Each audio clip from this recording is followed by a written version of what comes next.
Welcome to the show. In this episode, we have Alan Mahon, the founder of Brewgooder, a craft beer social enterprise startup that has a really positive and noble cause. Brewgooder was born out of Brewdog's Brewery, who create their beers at zero margins. Their mission is to provide clean water for 1 million people through the power of craft beer by donating 100% of their profits to clean water charities. Alan and the team have built sustainable wells in Malawi with the help of local charities. Apart from being a great guy, Alan really is an example of what's possible if you don't limit your own possibilities. This is a really great episode, and Alan's journey is really surprising, from starting business award shows and being involved with Social Bite to meeting A-list celebrities and presidents. Right, I promise no more spoilers. Please enjoy the show. Thanks for coming in. Yeah, thanks for having me. Yeah, I guess one of the things that I wanted to ask straight off the bat was just to tell me about Brewgooder. So Brewgooder is a craft beer brand with the aim to provide 1 million people with clean drinking water.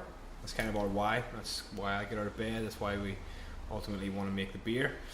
I guess our how is to use our profits to provide clean drinking water projects in developing countries, and the what is at this moment in time clean water lager, which is our sort of flagship style, really accessible craft lager that allows people within craft to have a sort of session beer. It's 4.5%. It still kind of retains a lot of the Czech history within the beer of a Pilsner style, with a bit of a innovative use of Sorachi Ace hops, which gives it that kind of distinctive flavour, but allows other people to come into craft beer who are maybe more premium lager drinkers. Yeah. So we're kind of trying to bring the water crisis, the water issue, clean drinking water as a human right, to a different set of people who maybe have never really experienced it before in a medium that means that they don't have to change what they do on a weekend, and they can do it in the most social setting that I can ever think of, which is drinking beers, a bag of cans with the lads. As common parlance is now, you know? Especially in Scotland. So, absolutely. What was the motivation? So obviously, you've got this clean water project, but how did you go from, idea to let's make a craft beer, and then let's make a social enterprise that funnels that money back into? Yeah, it's kind of a long form story. It's not very. Oh, go for it. And I might cross in and out, and then it might. Before you do that, can I just ask? See, you called it a session beer. Yeah. Is that like a sesh? Is that where I mean, yes, I know. We don't encourage. For the record, we do not encourage irresponsible drinking behaviour. But no, you know yourself, you go into any good craft beer bar, you're going to get some low ABV stuff, you're going to get some middle, you're going to get some high and elevated stuff.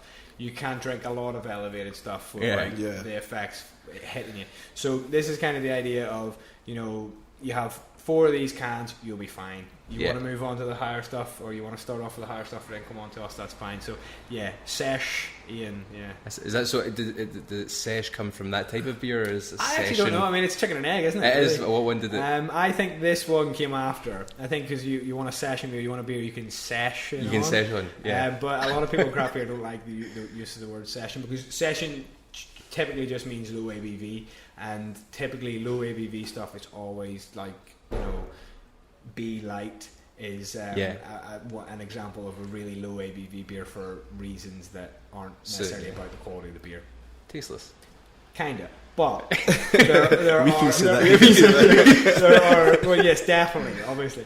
But the just how good brewing is now, there's so many examples of good low ABV beers that do not compromise in taste. I mean, without trying to plug Brewdog early on in this, Dead Pony Club is extremely good beer. It's a great pale ale, but it's 3.9%, which is pretty good.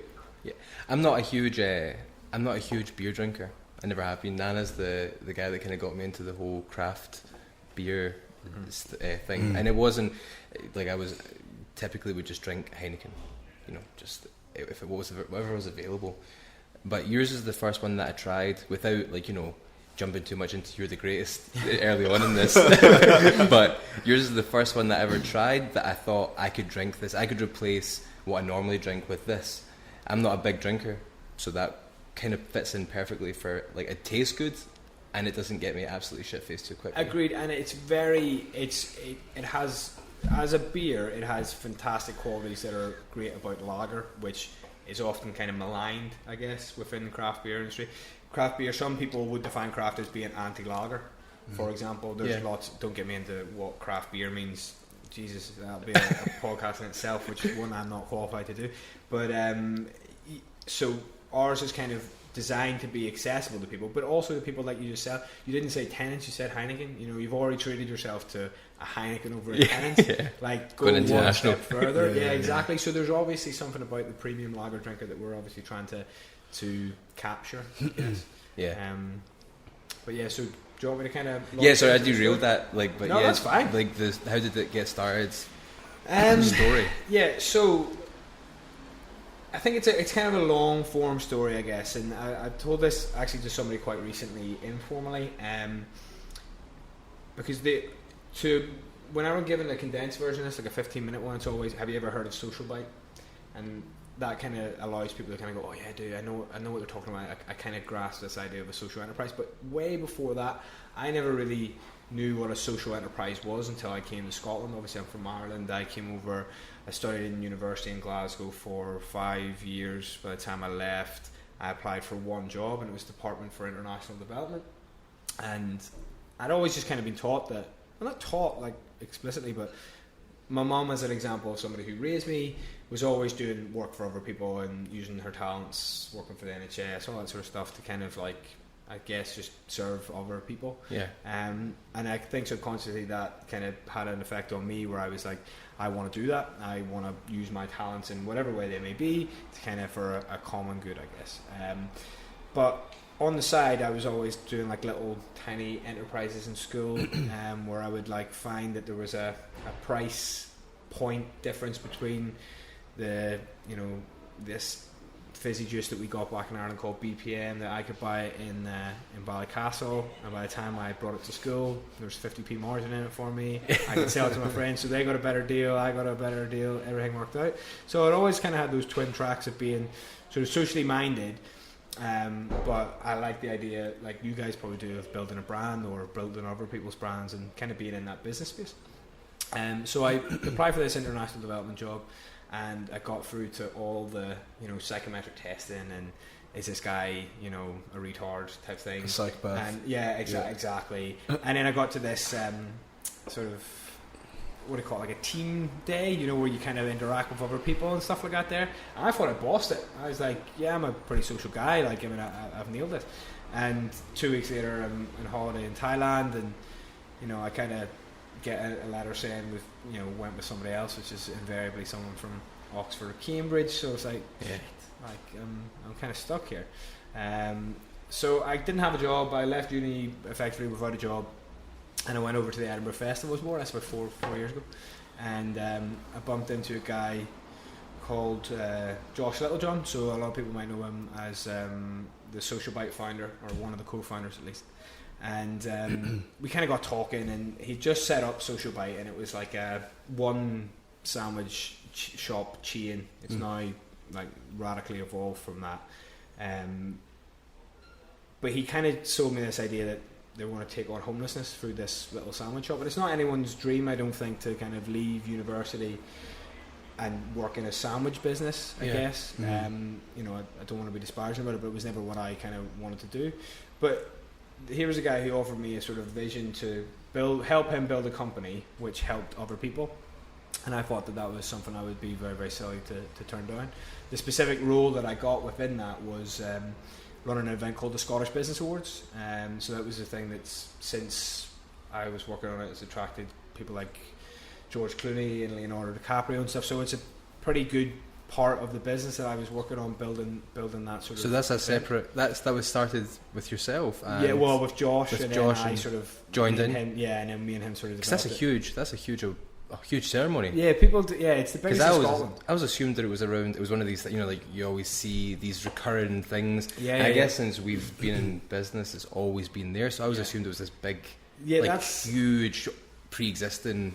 It's funny that you say that, because see the mere fact of calling it the Scottish Business Awards, it almost placed upon it like a formality or a heritage. Yeah. That it simply was just an idea. I think Josh. How was there no Scottish Business Awards prior? Exactly. A lot of this is serendipity. Don't get me wrong. So this is where it starts to kind of like weave in and out. Okay. All right. So all the way through that, I mean, in Social Bite, we took it from one store to there's 7 now. There's 2 in Glasgow, 2 in Edinburgh, 1 in Aberdeen. There's a couple of like inside concessions, so we're working in an NHS hospital, etc. So we were doing pretty well. We built up the corporate catering. We were probably one of the largest independent caterers within Scotland, full stop. All the while employing homeless people to work in the production and the selling of the sandwiches. Little by little, we built it up into a training academy, and now we have a restaurant, and we're actually building a village for 20 homeless people. It's going to hopefully be finished by Christmas this year. That's incredible. So that's an insane journey. So, sorry, go ahead. No, I was just going to say, where is this village going to be? It's in Granton. So if anyone Right. knows Edinburgh, it's kind of like North Edinburgh, North East, I guess. But that's the kind of trajectory that Social Bite was almost going on. Like we were part of that journey the whole way through. And like I say, whenever it comes back to the business awards, we actually 2 years prior to booking George Clooney, we had Bill Clinton, and then we had Richard Branson, and it became the actual, literally the biggest event, biggest dinner in Scottish history. So it was like bigger than the coronation of like James the Second and Sixth. I'm going to get this wrong, but someone's going to write it. But when we booked Clooney, like it was hysterical levels of like, how the hell did you guys do that? And you know, what's your plan? Like, what's your plan with him? Like, what are you going to announce? And we were kind of like, well, we were only kind of trying to get him into the shop and Social Bite and like put on this fundraising dinner and stuff. And then it kind of came to us, we're like, actually, we might have the opportunity here to kind of pursue other business ideas, whether they be in and around Social Bite or whether they be other things. So we kind of like had all these ideas, like we were going to have a hotel chain where, and this is still, I think, quite an ambition of mine. I would love to try it at some point, where you stayed in a nice sort of Citizen Emmy type hotel room. Okay? Yeah. You have all your amenities, but it's quite simple, quite basic, but does the job. And every time you stayed a night, you would pay for somebody to stay a night in a hostel, like a homeless shelter, so that you could sleep and they could sleep. So it was that 1-for-1 sort of philosophy. And then we were thinking, oh Jesus, like who's going to give us a 100, 200, 300 million pounds to buy a city centre location and turn it into a hotel? Probably no one. And then we were thinking about nurseries where you could pay for effectively every time your kid ate lunch, you would get a Mary's Meals feeding programme paid for on behalf of that child. So they would grow up knowing that when they ate, somebody else ate, and that was a powerful sort of symmetry that could be built into to things. But then again, you come up against, who's going to trust Josh and I with their kids? Probably nobody. For not nefarious reasons, but just like we can barely look after ourselves. So then we kind of had all these ideas, and none of them really worked. But we were having these ideas and these discussions around about the same time as we were having loads of really nice beer. Like we were drinking beer, we were talking about these things, we were planning what we wanted to do for the awards and whatever. And before I came to Scotland, we had 2 options. You had Harp, which is a really minging lager, which is probably just chemicals, and then you have Guinness, and Guinness was, to a greater or lesser extent, the craft beer of where I came from. Do you know what I mean? You were a bit exotic if you were a young guy drinking it. But to me, you had all across the UK, but it was obviously a big scene in Edinburgh and Glasgow. You had Brewdog, you had Beavertown, you had Magic Rock, you had Pilot, you had Cloudwater, all these guys coming through. And to me, it was like, I spend a lot of money on beer. My friends talk a lot about beer. We talk about branding, we care about provenance. We're prepared to pay a bit more money for not just standard beers, and we love, we fucking love cans. Like that's part of our identity. You understand? So I was thinking, like, it must be relatively easy to enter the market because you've got breweries coming on, but it's very, very difficult to get traction and cut through unless you have very, very, very good beers, because the nature of the industry is that the beers keep getting better, and that doesn't leave. It's like a real survival of the fittest, I think. That if your beer's good, you get pushed to the top. If it's not, then someone's going to steal your customers, if you like, from that there. But I don't think that's that's not the ethos of the industry as such. But there's nothing that to me appealed to my social side, where I was like, I'm buying a lot of beer. Wouldn't it be good if some of that hangover or some of that regrettable supermarket decisions, spend, or exactly, or 550 pints, like could they go towards something hopefully a bit better? And that's where I kind of said, well, I would like to do something with beer, because I'm quite passionate about it. And I was thinking, well, you can't do it for social bite reasons, because it just doesn't make sense. Some of the people that we help actually have addiction problems with this. Yeah.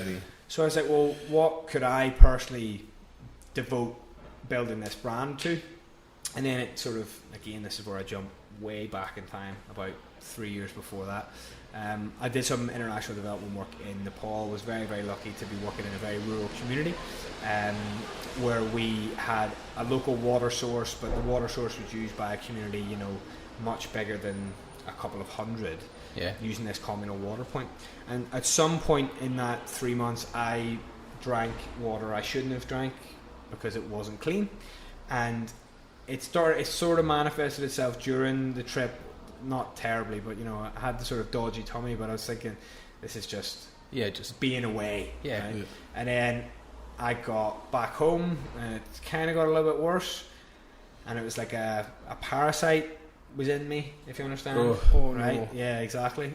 And I was like, right. So I kind of went down to this clinic, and they were like, yeah, listen, you've got parasite, some Latin name, and then they were like, but here's some prescription for metronidazole, very, very common antibiotic. So I took it, and they said you had to stay up beer for a week and stuff, so that was obviously the hardest part of the whole journey right there. But yeah, so I took it, and I was fine, and we all laugh about it, like some of the guys that I went to Nepal with and some of my friends and stuff, we kind of laugh about that time I had a parasite. Yeah, exactly, it's weird. But then it kind of like opened my eyes, and I was kind of like, shit, there's 650 million people, which is more, that could be 400 million people, it could be 4 million people, still a lot more people than should be in this day and age, lacking that basic access to something which they take every day and need every day, and they might be sick or die. They don't even have to die from it, they just have to be taken out of a normal life. But there are 800 kids who die every day, and they don't have the access to the medication that we have either. Exactly. So once you've got a parasite, you're in a bit of trouble. Mm-hmm. You're in a good bit of trouble. That's it. And women are taken out of the communities for hours to good water points, and once they have a line forming, then the temptation to go off and use the bad well or the stagnant water, it just explodes. And then you're kind of like, well, could you do something that not only tries to help people, physically impacting people, but also kind of raises that awareness? Because I guarantee you don't think about water, for example, as a gendered role. You don't ask your mum or your sister or your girlfriend or wife to go and fetch you a glass of water. You go to the tap yourself, because we've got that infrastructure. Neither of us, well, none of us three, ever built that infrastructure. We happen to be lucky enough to be born in a place where that infrastructure existed, whether I was here or not. And the people who don't have that are unlucky enough to be born in a place or to live in a country where that isn't as achievable as it is for us. So I thought there was a bit of an injustice there, that if I could sell beer, which is a cool thing to do anyway, and give other people a passion about beer, and at the same time bring them into a world that says, not everything is right. We can still enjoy what we enjoy, but couldn't we focus that at something which is actually quite meaningful beyond just celebrating the craftsmanship and the art effectively that goes into making a really, really nice beer. So that's when we kind of said, right, this is what we want to do. It's a powerful symmetry. It's you drink beer which is refreshing and sessionable, right? Yeah. You know what I mean? This is where it starts to come like scientific almost. And somebody else gets clean drinking water. So you can imagine that same sort of refreshment that's been given there. But we thought, that's cool. We want to pilot this 100% of this 100% of profits model to as a concept for starting a business. Can you start a business which you aim to create a shareholder benefit, but the shareholder turns out to be a charity that you then fund projects through? So that was kind of what we devised as how we were going to get there. But we were like, yeah, you can do that, but if you don't have a motivation or a number or a target to work towards, then you're just going to be like celebrating the fact that you gave all your money away, and that's not that great a thing. What some charities actually do. Well, exactly. But like, we were like, fuck this, let's put a number on it. So we just said $1 million. Does $1 million sound good? It's a good number. It's a big number. Nice and round. Exactly. But then it's like, no, can you imagine if you actually, worked it out? How many wells would we need to do? How many projects would we need to do? To what impact would we need them to achieve to get to that $1 million? So that's kind of when we started it. And then we had this concept of a beer brand. And then I was like, what should we call it? And we call it all these different names, and then they were all shit. Give us some. What were some of the early ones? There was one of the worst ones was we were just going to call it Drink Responsibly. Can you imagine that? Oh no! Can you imagine that? Imagine where Brewgooder would be right now. It's a bit of a Debbie Downer. It's a bit of a Debbie. I mean, it doesn't even make sense, right? No, There was terrible. Also, that sad little logo at the bottom of the TV during sports. I know. Yeah, like Drink responsibly. I know, shocking. There's no connotation. Enough of you. Yeah, there's no connotation in this world that could rescue that. No amount of connotation, no amount of nice design can make that good. So my girlfriend at the time wrote up, your motto should be brew good, do good. And I was like, yeah, that sounds really, really good. And I was like, holy shit, Brewgooder. Yeah. It's like do-gooder. And she's like, yeah. And I was like, it's done. And then once I'm a big believer in just like things clicking, eureka moments where everything just comes into line and you're like, right, cool, this is actually something we can work with. And then we piloted the idea at Edinburgh Festival 2 years ago. So it's remarkable. I would like to stress this, that like 2 years ago we were bathtubbing this stuff, like, and it was a real cowboy like move. Like I poured a lot of money into making beer in this little pilot kit, and it didn't taste great, but we still sold 1,000 bottles because people liked the idea of being able to drink a beer and help people, and you notice people coming back even though the beer kind of tasted a bit rank, and you're like, Jesus. So that taught me two things. One, if we wanted to seriously get to 1 million people, we needed to seriously hit the world effectively with this beer. And it needed to be incredible because there is no excuse. Just the way now there's probably no excuse for getting a bad coffee in like a city centre place. There's no excuse for making a bad beer. So with those two things in mind, we kind of, just before the Clooney event actually took place, we kind of brought the idea to James Watt from Brewdog. And I think because of the headspace that those guys must occupy within beer, I think it didn't seem like that much of a mental proposition. We were saying, like, you're making a big brewery up at Ellen, we want you to make a really good beer for us, which you do every day, and we want you to do it at zero margin so we can effectively pass that on to the projects so that we could scale it up, because I think that's important if you want to hit those numbers. Yeah, of course. But also to have that sort of backing of a brewery behind you that makes consistently, not even just consistently, innovates all the time in terms of what they do and push the boundaries. And after a meeting with him in Soho, their Soho bar opened, I think the night we had the meeting, it was pretty much a, when can we start type thing. And he said, this was November 2015, and he says, right, so March. And I was like, happy days. We've got March 2017. We can really pull this together. Yeah. And he's like, so it's about 4 months away. And I'm sitting here going, whoa, like those guys must move at a phenomenally frightening speed. Yeah. That doesn't even seem incomprehensible to them, that you could effectively bring this thing to market and have it as a fully functioning brand, which was good and bad, because it scared you, and you should always kind of do things that scare you. But it also was kind of serendipitous. It forces us to act on it, and it happened to be that World Water Day fell within March, 22nd of March. So we're like, yeah, someone's up there. Yeah, plans are aligning. Yeah, exactly. So we kind of rushed to a sort of design the can artwork and there was no problem with the beer. There was never going to be a problem with the beer, but it's just how do you work out, how do you finance this? Like the same way any other business, I guess, would have those sort of struggles. The biggest part of our struggle, the product and even the mission, the reason why you're doing it, they were taken care of. It was just like, how do we go about it? So we said, right, if we believe passionately enough in this, somebody else will as well. I think that's kind of the law of things. If you have an idea that gets you excited and you talk to people about the idea and they get excited, if you're trying to bring this to life, the best way to probably do this is a crowdfund. So we did something that is, I still think, I'm not sure how it really worked, but it did work. So we asked for 50 grand. We said, we need 50 grand to brew 200,000 cans from, Brewdog.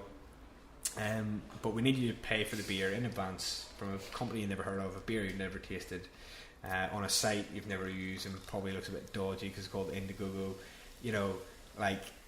How did we realistically expect that to raise 50 grand? It did raise nearly 60.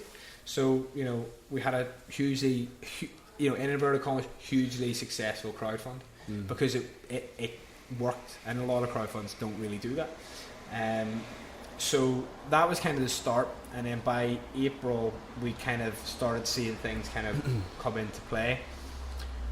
With the first beers ran off the production line the 1st of July 2016, and then we started getting into a few bars here and there, and it was largely just me running this beer company beside running the Scottish Business Awards, because still we had booked Leonardo DiCaprio to come, and you're not going to turn that gig down after it's been confirmed as well, because we worked hard to build it up to a position where somebody like Leonardo DiCaprio could come and actually want to be involved in it. So that was just to be clear, did you get to meet both these guys? Oh yeah.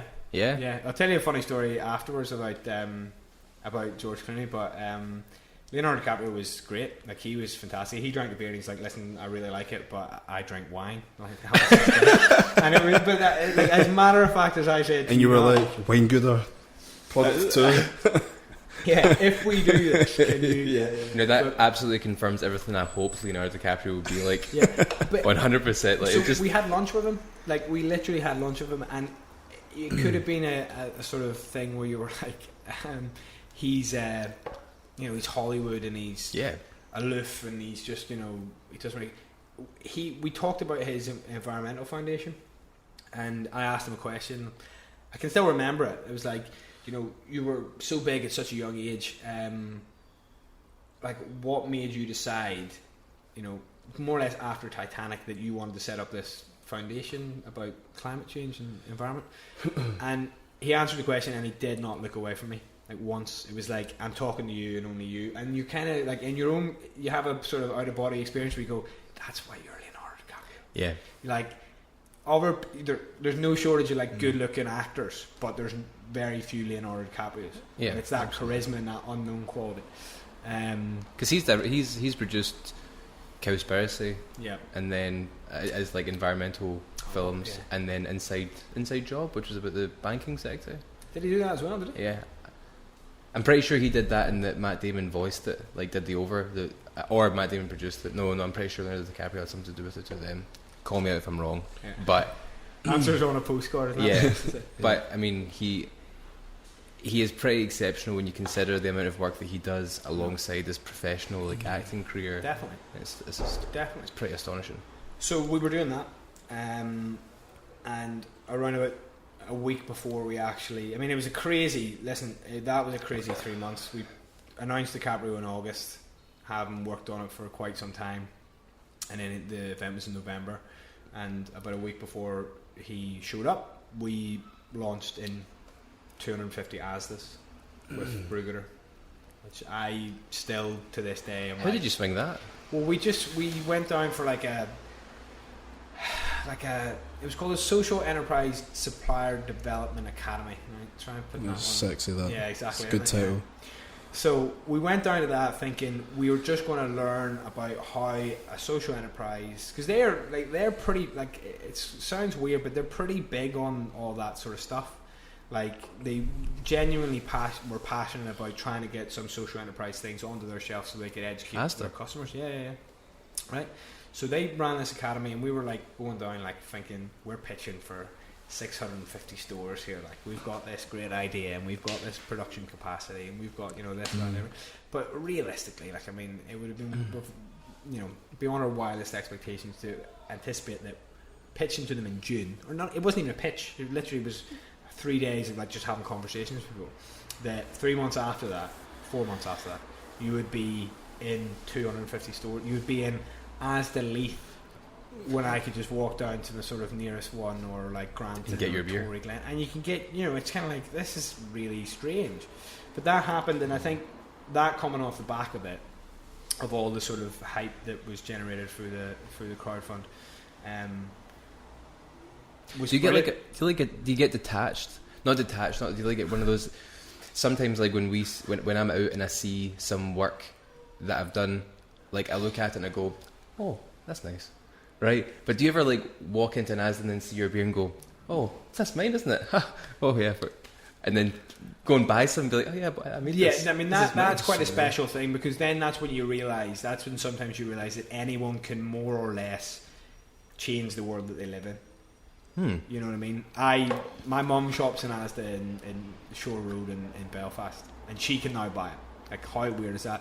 But I have the opposite of the, oh, that's nice. I have the, why is that not double faced? Why is that not the, when did they last sell? You get the reports in for where selling where, who has an order in the, you're tearing your hair out, because you're like, we should be 20% up on that. It was a sunny weekend. Like, why wasn't there more stock? That sort of stuff. Yeah. And then you just drive yourself mental, because you're like, you might be able to influence your world, but you can't control it. DiCaprio tweets you and you're like, I've not got time for this, Leo. Exactly. Come on, man.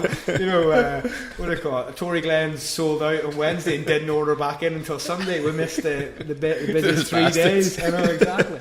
So that happened, and then we were lucky enough to win a sort of pitching competition called Scottish Edge, where we won 70 grand, and that's where things started to change, because we could actually hire people that we really wanted to hire. I got a girl who worked with me on the Leo thing and did so much better than anyone could have expected, and now she's kind of working with us. She came from a water background. She has a master's in water as an international human right, and she'd never sold beer before, and now she's absolutely slaying it. You know what I'm saying? So like the passion, the mission, almost makes you want to be able to be good at whatever it needs to take to the sort of what that I mentioned of the selling of good beer. We had another guy from a big tech company to sort of manage our sort of sales, national on-trade stuff, which is great. We've just hired a commercial director, which is awesome. It's going to take us to the next level, I think, and me maxing out my knowledge of what it takes to build a company in the brewing industry, so that I can focus on the cool stuff about how you tell the story, how you impact, and all that sort of stuff. And building that brand out. Exactly. But you'll notice I haven't actually mentioned what we've actually done with the clean water stuff. So at the end of all that sort of journey, I guess, we've dug 2 wells within our first year, and that's 5,000 people with clean drinking water, which is pretty cool. We've got big plans for the coming months to sort of ramp those projects up from 22 to 20 to 30 or whatever, and we're constantly working to make sure we're sweating the assets to make sure that we're actually doing worthwhile stuff that could not maybe would not have even been on paper viable without us. So those 2 wells that we did, one was actually linked to the crowdfund, where we said, if you help us do this, we'll build, and it still always sounds really weird to me, but we'll build a solar powered well in this community called Chuluzi in Dedza in Malawi, just maybe a couple of hours outside the capital, Lilongwe. And that happened. So the crowdfund happened. So immediately from day one, I was like, we need to get this well. And things don't happen as quickly in other countries, and particularly when water is a hard thing to get right.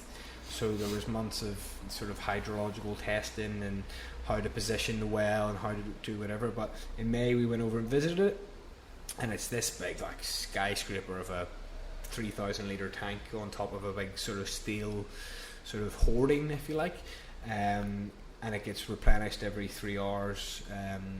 So there's potentially 240,000. No, it's probably not that much. litres. Sorry, 24,000 litres, I think, something like that in a day. But that's a hell of a lot of water. But the biggest benefit is that it runs off 2 taps.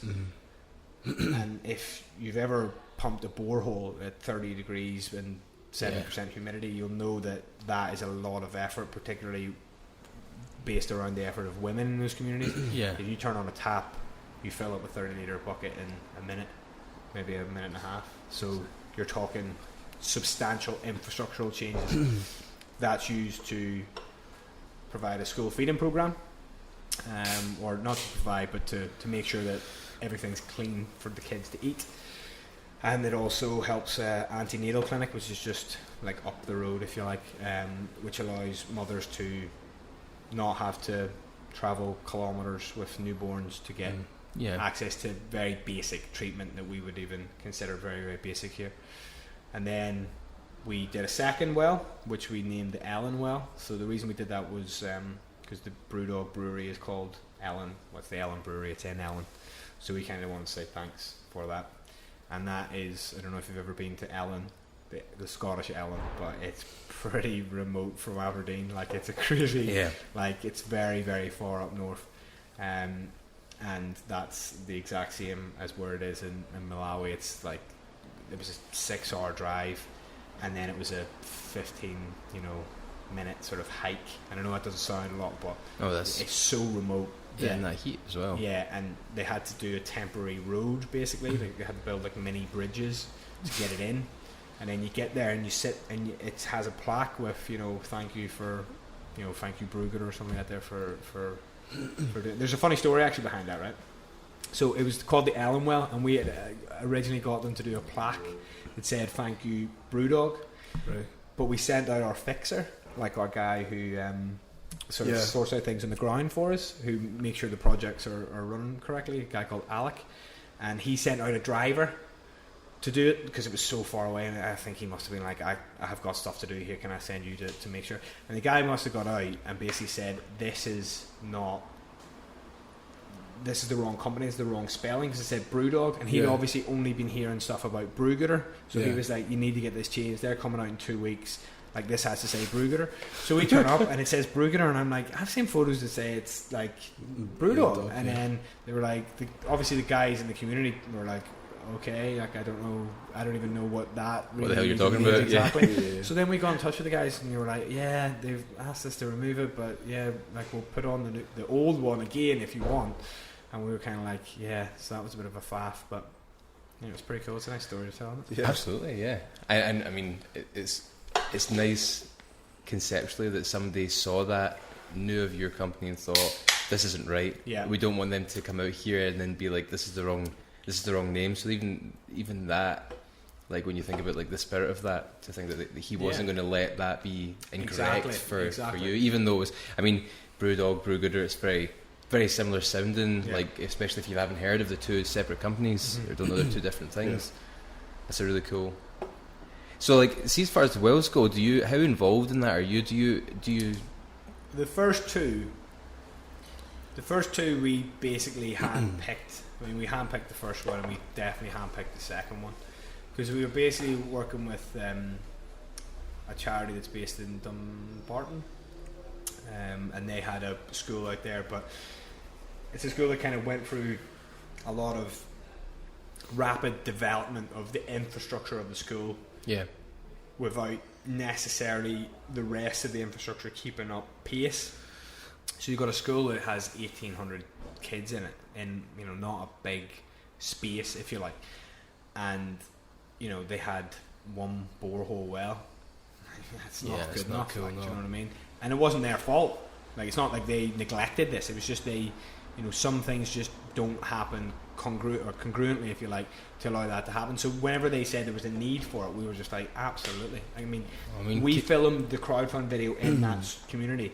I would not have been able to sleep at night knowing that we started our business and went, yep, see you, good luck, take care. Like, as far as I'm aware, like, that's the, like, sort of the spiritual home of Brewgooder. That's where that all started. And when you go back a year later and you kind of say, there's a big tower that says donated by Brewgooder here, and it's, you always have that worry. Am I giving money to something which is going to be siphoned off here or doing whatever. No matter what, I didn't have that concern with the first one because I trusted the charity so much that we worked with. But the second one, I was kind of like, you know, what's happening here? Is this legit? And you always have that. Even if you work with bigger charities as well, you still have that kind of concern. So I think us going there and being able to see it and communicate it back, which is always the most important thing for the people who drink our beer and who backed our crowdfund, is very, very important. But going forward, we want to get much more bang for a buck. We want to be like the biggest capitalist bastards you can imagine with the charity money. What's this going to do? Where's that overhead? Give me detailed costs of this. Why is that cost that whenever you quoted it previously, that costing that? Do you know what I'm saying? So you have to be, because I'm not, from a business point of view, I'm the sort of the entrepreneur, the leader, all these kind of fuzzy, cozy words. Like, I don't like dealing with the commercials or haggling. Some people thrive on that. Some people, that's why they're in businesses. But for me, I don't really like that. But see, when it comes to the actual acquisition, impact acquisition per head cost, I'm like, it's at £3, guys. We need to get that down to 75p. Who are we working with next that brings that closer to that figure? That's important, though. It's very important. That's a huge thing. And there's somebody who can do that a lot better than me, I'm sure, out there that will hire and make sure that they can drill down into what really works. Because the way I look at it is, we want to do clean drinking water projects. The water issue is so complex. There are people who will do this better than us from an infrastructure point of view. But if people lack clean water to drink, and we're a beer brand, that's what I want to focus our energy on. I was going to say that I know that building wells out in developing countries can be really tough, because you mentioned that the first well that you have is solar powered, so I'm assuming that it's got some sort of sustainability, so the people there can fix it and they can do the repairs on it. But how do you manage that with the other wells that you're building? So in the first community, they have like a padlock on the what do you call it, the tap, so that you can't use it in certain hours. So it's timed padlocks, and there's a committee that manages that, and they're so involved in the management of that resource that it's incredible. Like you expect it to be like, well, who's looking after this? And they go, okay, here's the book on how to manage it. And you're like, well done.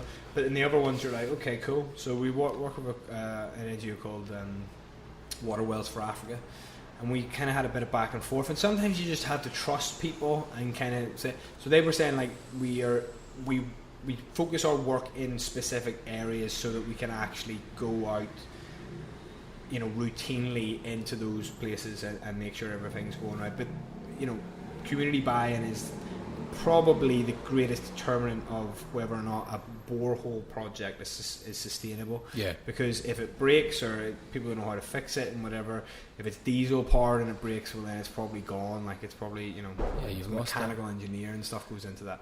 Solar power stuff, we've got a contractor out there who checks up on it and makes sure, and is doing other work in the area. So we've got those networks, those informal and formal networks of people effectively checking up.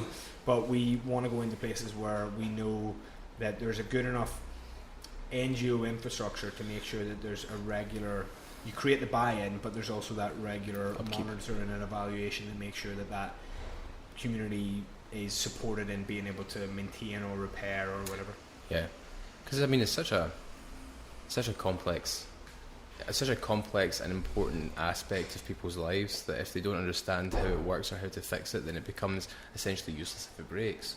So I think that's one thing that I'm quite impressed by, to be honest with you, because a lot of people will they'll say like, we'll do this, and then they just go and plop something somewhere and go, there you go. Like a lot of charities, a lot of social enterprises, they don't really think out their whole mission, their whole vision. A lot of the time it's for the picture, and then they're way back. And then, and that's the sort of shit that frightens me. Yeah, that's the sort. See, if we treated it genuinely like that, where we were just like, this is good social media fodder. Like, I wouldn't be able to sleep at night. I don't maybe have too much of a conscience, but like, see, from the moment we raise that money, all I can think about is when's this well getting done? Because I want to show people that we've actually lived it out, that we said that we were going to do it. Once you're out there, you're sort of driving and going, what is this going to be like? And then we're filming it and we're doing all that sort of stuff, but I genuinely went away thinking this is sustainable. Like, this is not just a nice little project. Where it's a self-gratification thing, and that kind of brings it into increasingly how I want to pivot away how we tell the story, and I think that will become clear in the next couple of months when we make some big announcements and we do some nice pieces of content around it. Because when you call it content, it fetishizes the commodity, makes it into a commodity. Yeah. You know, it's something to get reach on Facebook, but it's not like that. What I want to try and say is, like, and I kind of think that we mentioned it or touched on it a bit earlier, that it was very much flies on eyes sort of comic relief style. You know, here's two guys from Scotland who are going out here and trying to change the world, and I don't tend to tell the whole long form story of being, you know, the parasite and the Paul and stuff that often. So it could have just been perceived as these guys who thought they were pretty, you know, Jesus-y and saving people, and then coming back and aren't they amazing? And even some of the nicest bits of content that we've ever done, like we did a tour diary from Malawi, which would be good for you guys to see. It still smacked to me of how good are we. So when we were out there, a guy called Tom Welsh, he's done a lot of our filmmaking stuff out there. We kind of sat and said, like, wouldn't it be great if we just told stories from the communities, not from thank you guys for doing this, but, you know, right, we'll touch a bit about water. We'll say, what was the water like 5 years ago? What's it like now? But we'll say, what do you want to do? Like, if you know, not if money was no object, but in your life, if you could have a dream, what would it be? So we did about 5 or 6 interviews, and some people were saying they wanted to, you know, start a business. Some people said they wanted people in the community to be doctors or lawyers or whatever. And you're kind of like, these people are just like us. Like, this is what I'm trying to say. Like, I did not build the world that I came into, and it was pretty good. Yeah. You know, so why? You know, like, these humans are fundamentally so similar that you still would probably have these. You know, there's still entrepreneurs in. You know, in Dedza, and there would be an entrepreneur in Ballycastle in Northern Ireland. Like, I don't see whether there should be any natural thing that stops people wanting to have a better life for themselves or others around them, but they just don't happen to have the infrastructure that we do. So if we can increasingly empower those people to take the smaller steps, to not have to worry about water, which you do every day if you're in these places, then over time, you know, along with all the other people who are doing much bigger and better things in the water space than we are, you can start to see people broaden their horizons, make more impact, do whatever they want in their local communities. And to me, that's massively powerful, to communicate that to people who drink our beer, in order for them to feel that ownership. But you could have just made a good beer. Yeah. You know, that's the thing. Like, you could have just made a good beer. Like, fucking everybody, not everybody, a lot of people just go and make a fucking good beer, and that's cool, and you enjoy that beer. So I think that, like, you could pick into a lot of different things, but you fundamentally decided that you're going to make a difference in some way. Like, you saw an issue, you decided you were going to be a part of making a difference to that issue, and you did it in a way that wasn't just asking for money, you know, which I think is an important aspect of it, because I think that all too often we have this debate all the time when we have when we have any sort of conversation around social enterprises or social businesses, is just asking for money doesn't work. It works to an extent, but you're creating something that people enjoy, that they care about, that they feel like they're a part of, and then at the same time you're actually delivering on the thing that you said you were going to deliver on. You're producing something of value that benefits people who otherwise wouldn't have had that benefit without you. So if you reached 1 million, even if you didn't reach 1 million, if you reached half of that, you'd still reached half of that, you know. So there's 2 points there that I want to kind of pick up on. The first thing is, we're not asking anybody for money. We're not asking for donations. No. Probably yet. We might start saying we want to do this, but the point is that it's an added value proposition. Yeah. I want to give you a really good beer you can enjoy with your mates, and then we'll do the rest. Like, we'll do that bit so that you can I think it's disparagingly called slacktivism, where you can take part in a big movement without actually having to do that much. But to me, like, and that's derided in some. It's like going to a festival, right? Yeah. But for me, that's like fucking right. That's the best Can you time. imagine if somebody? Can you imagine if people just designed companies where you could do everything you love doing, especially all the social shit you love doing, but because you're doing it, like shit happens. Why does it have to be hard? No, I What know. the fuck is that? Like, oh, if the world's gonna be a better place, you need to be you need to be as miserable as the people that are receiving the benefit. Exactly. Get fucked. No. And it's bollocks. Or like you're Yes. trading, like if you're giving money to charity, then that's quite a hard thing to do because you don't know what the other end of that looks like. Exactly. Whereas if you're buying something that you want to buy, and then you get to see Yep. that it's not just virtue signaling, which I feel like a lot of people do, like the corporate responsibility, and they just postering that these are the things that they do, but you can actually see that this is actually helping people. As you say, these people probably have the same aspirations that we do, but just maybe they don't have electricity, maybe they don't have clean water in their community, and then you get to see that echo out through, like, that well will be there for how long? 20 years, 30 years maybe? Exactly. Until it's obsoleted by the sheer fact that other things have happened to bring That community better up. things. Yeah. No, it's amazing. It really is. It is. I mean, like the bit that you were saying there. Sorry, I'm tangenting here, but I need, like, Tangent like on. what I'm thinking while I've been listening to you is, And still listening. so I'm sort of still listening. What I'm thinking is, particularly the bit that you mentioned around content, right? Because that's something that's always really pissed me off. We work in marketing, so a lot of the stuff that we do, like clients say to us, so we want to get some new content. And it's like, what the fuck are you asking for exactly? Are you asking for us to write some horse shit that people are going to maybe click on if they are bored enough to be interested in the shit that you're talking about? Or are you wanting to write about something that's of value? And you're trying to create, and I think that's something that's particularly admirable in what you're saying there, is you're creating stories, you're providing content to people, but you're basing that content on stories that are about the people that you're helping, not just saying, look at how great we are, and look at which would be valuable enough, which would be interesting enough content for most people to click on. But for you to be able to say, look, no, actually, we're going to personalize this. We're going to show people that the people that we're helping are people, because I think you can dehumanize quite easily people in third world countries who need help. Is like, we help these people. Look how helped they are by our organisation. But what you've done is you've turned them. You've said, well, no, we're helping them, but they're people.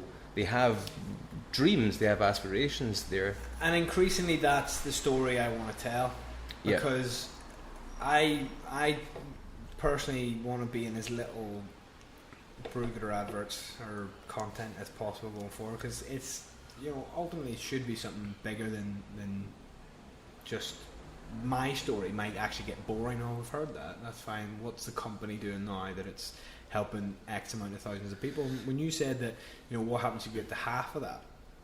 When you're talking about social entrepreneurship, I've been asked this question so many times, like, what does it mean to be a social entrepreneur, and what got you into social entrepreneurship? And to be honest with you, I didn't go, I'm going to be a social entrepreneur. I went, I want to do this thing which is cool, and it just happens to be called social entrepreneurship. Yeah. But we come from a generation where you kind of, I think, increasingly, and the generation after us are going to have this a lot, is that you can never go in the grad scheme route of a comfortable middle class life and all that sort of stuff, which is perfectly fine, and that might always be there from you once you're lucky enough to have a certain education and a certain sort of value system or whatever. Or you can go the other direction and create your own stuff, and that might work or that might not work. Yeah. But what I particularly value about social entrepreneurship, if we want to call it, if we want to bracket it into that, is that if I do Brewgooder, right, and it only gets to 100,000 people, right, and then it fails, we go bankrupt, everyone gets the sack, right? The way I look at it is, I'm alright. Like, I've got this CV now. That's great. Happy days. I can go and try and apply for a job. 100%. But if it works, if it gets to 1 million, then you're like, a lot of stuff has changed here off of that effort. So I guess it comes to like a risk reward ratio again, that's just any entrepreneurship is. It's like, this works, this could be big. If it doesn't, then nothing's really changed other than somebody started a business that didn't work, and sure shit, that happens every single day. I genuinely believe, and maybe I'm going a little bit like maybe I'm going full hippie here, and maybe I shouldn't do that, right? That's maybe a dangerous game to be playing. But I could be going full hippie. But all right, right now we have the structure of like you have your business, and then you have your social business, and these two things are separated. And like the business is the normal way of doing it, and then social business is the kind of like outlandish, unusual, like exception to the rule as far as business goes. The way that like you see young people, our generation, the generation before, interacting with brands, with businesses, I think that that's going to change in the next 10, 15 years, where social businesses are going to become businesses, and then regular businesses that don't do anything of social benefit, become the exception to the rule.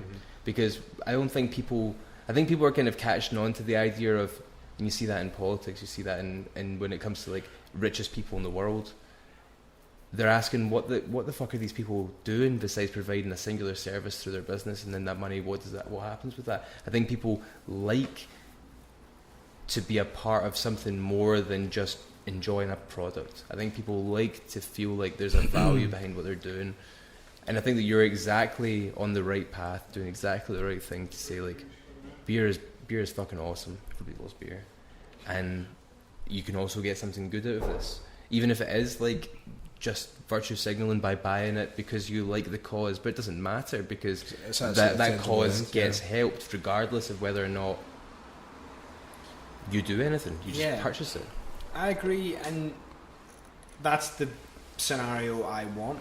I mean, I like this idea of philanthropic consumerism or altruistic consumerism, where you can literally use the capitalist system.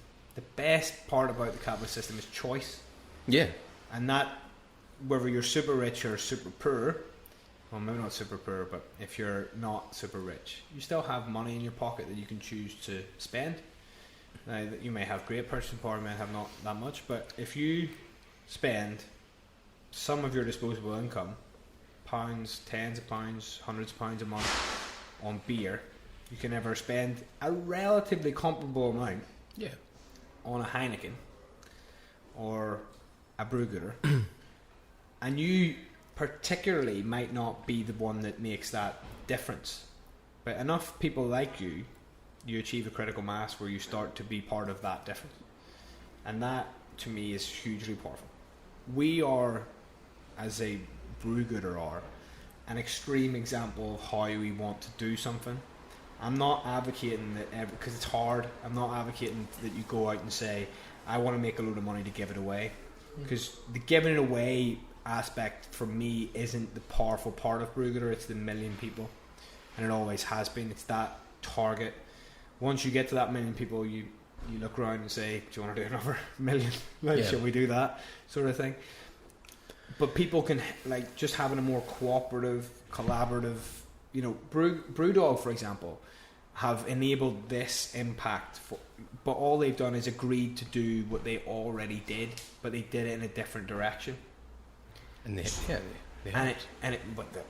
have enabled it all, you know, to a great extent. You know, I mean, if we didn't have a good beer, we didn't have the ability to scale it. Like, where would we really be? I'm sure there would be other breweries you could have went to, but they were the ones we went to first, because we knew that they would, you know, that's what they did. Yeah. So it's not even about, you know, necessarily being the goody goodies of the world. No, it's about just having an informed decision making process where you go, this could be good for our bottom line, but what would be good for everybody? That's in a big corporate level, or that could be guys like yourselves, you know, giving a break to, or, you know, helping a social project or X, Y, and Z. I mean, it doesn't have to be something that's completely onerous or hard costed. It could be time. It could be, you know, for example, I know you guys featured, was it Power Life? Yeah. Power Life, and those guys, like, I absolutely love them so much. Jeremy, Jeremy's an absolute legend. And Stephen, yeah. But like, even just the airtime, this is a story is valuable. We're going to put it together to. I know I asked for stuff like, you know, listening figures and stuff like that there, but like, you know, they're just numbers. But if those people listen, and one of them says, "Fuck it, I heard about this Brewgooder thing on this podcast, and you know what? I want to try. I want to try and do something." then that's I mean, infinitely valuable. You never know. Like Will Smith could be listening to this, and then he could endorse you, and then Pretty sure Will Smith is listening.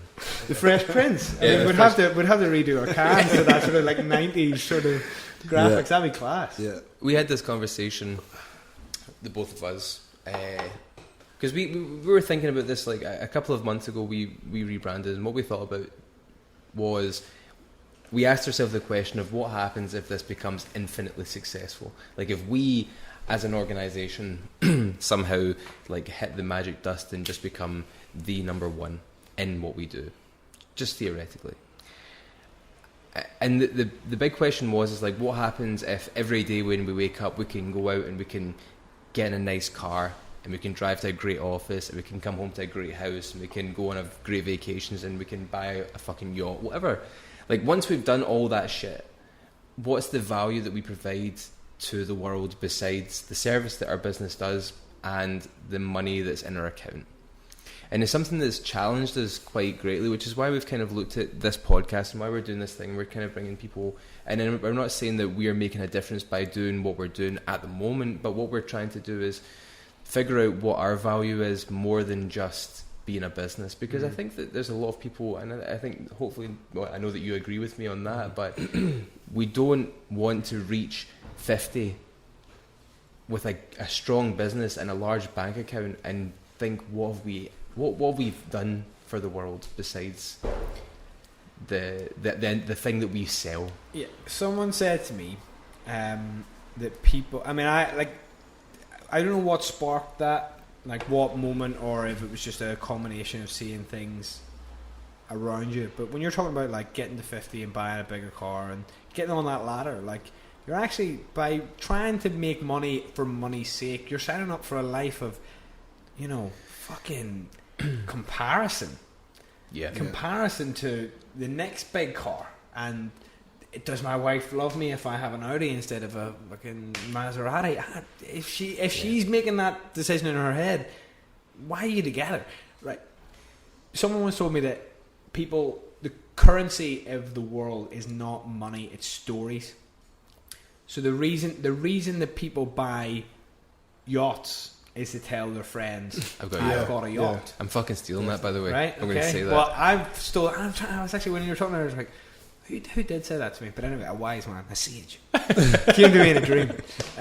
But said, so it's stories. So what I increasingly think about social entrepreneurship and the route that I'm going down is that the quality of life, and I'm not talking about the quality of what's in my fridge or, you know, what my house looks like or whatever, but the ability to deathbed it, to go look back and say, or your grandchildren or your children, to be able to tell them stories about what you've done and how you've impacted your world in a different or radical or unique way, or something that helps other people, is so much greater than, you know, it's maybe, you know, some people, you'll have people who deride you and say, well, that's because you don't have any money.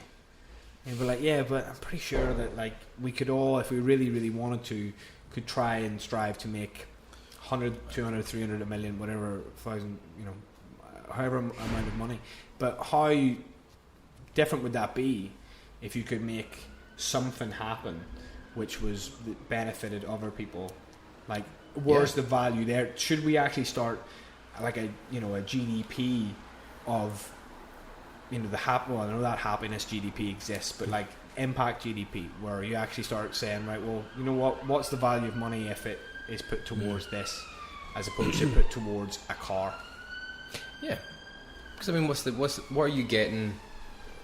What are you getting from one, and what are you getting from the other? And I think most people want to make an impact. I don't believe that people don't care about other people. I refuse to believe that. But what I do think is that people feel powerless to help other people, so they then go to the closest thing that they can affect, which is themselves and their family. So they make differences there. Like, I'm going to work and I'm going to make more money so that I can provide my kids with a better form of education, and their world becomes their family rather than which is honourable, the world, which is honourable and completely understandable. But when you do have the money to be able to look beyond just your family, and you know that they're secure, and you know that you've got enough money to be able to keep them, then what's the point of it just sitting there doing nothing if you can find some sort of benefit that you can return? Yeah. And if that's given through charity, that's given through charity. If that's setting up an organisation, that's setting up an organisation. But I think I 100% believe that this style of business can't be something that's a fad that comes and then disappears into the trenches when people just remember that they want to make money. It needs to be something that carries on. And Brewdog, you know, they're doing their bit. Like what you've explained to us is that you're doing this, but them doing what they've done for you has done their bit of what you're doing for. It's fascinating. I like that. What's interesting as well is that they didn't have to, as you said, they didn't have to deviate too much from what they're already doing, because they are supporting, giving you the infrastructure to do this. They are vicariously having an effect on all these people. So when you do reach 1 million people, Brewdog's business will have helped you get there. 100%. I mean, ultimately, the thing that I hope excites the guys at Brewdog, for example, is that we've started and we've made a good fist of it. You know, we haven't been perfect and we haven't changed the world overnight, but the cumulative gains that we will achieve, and I hope to achieve, will make them proud to be. I'm sure they're proud of it now, but can you imagine like the ballsiness to say we're going to get 1 million people with clean drinking water, and then actually, you know, waking up in 2022 or whatever it is and say we actually did that. I mean, guys like James and Martin haven't got to where they've got without, you know, wanting to radically change the world. They've just done it in a different way. Like, it's a knock-on effect. Brewgooder would not have been thought of if you didn't have guys like Brewdog who were already mixing it up, who were causing so much disruption that anything was possible, like in theory, and then lent the infrastructure to make it possible in practice.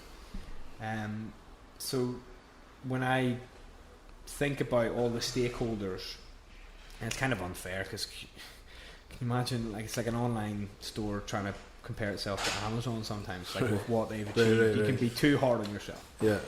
But ultimately, I want to be able to kind of, you know, think that these guys have given us space. They could have sold Punk IPA or Elvis Juice or whatever. They, you know, they're sacrificing, you know, effectively their bottom line to an extent.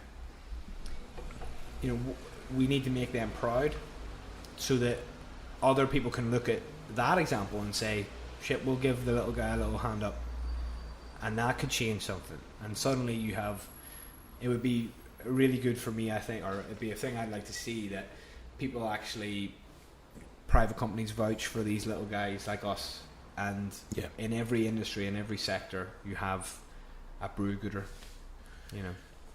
We have the makings of a revolution on our hands, the possibility of total change. I mean, if you look at it just on a simple basis of how many shops do you walk by in Glasgow that are empty? You know, like on a lot of the streets. Go far, man, it's yours. I just motioned off mic there to a million beer. You got so many shop fronts that are completely derelict that there's nobody living in, nobody working in them, no businesses. So what you have is these landlords who are deciding that they're just going to leave them vacant.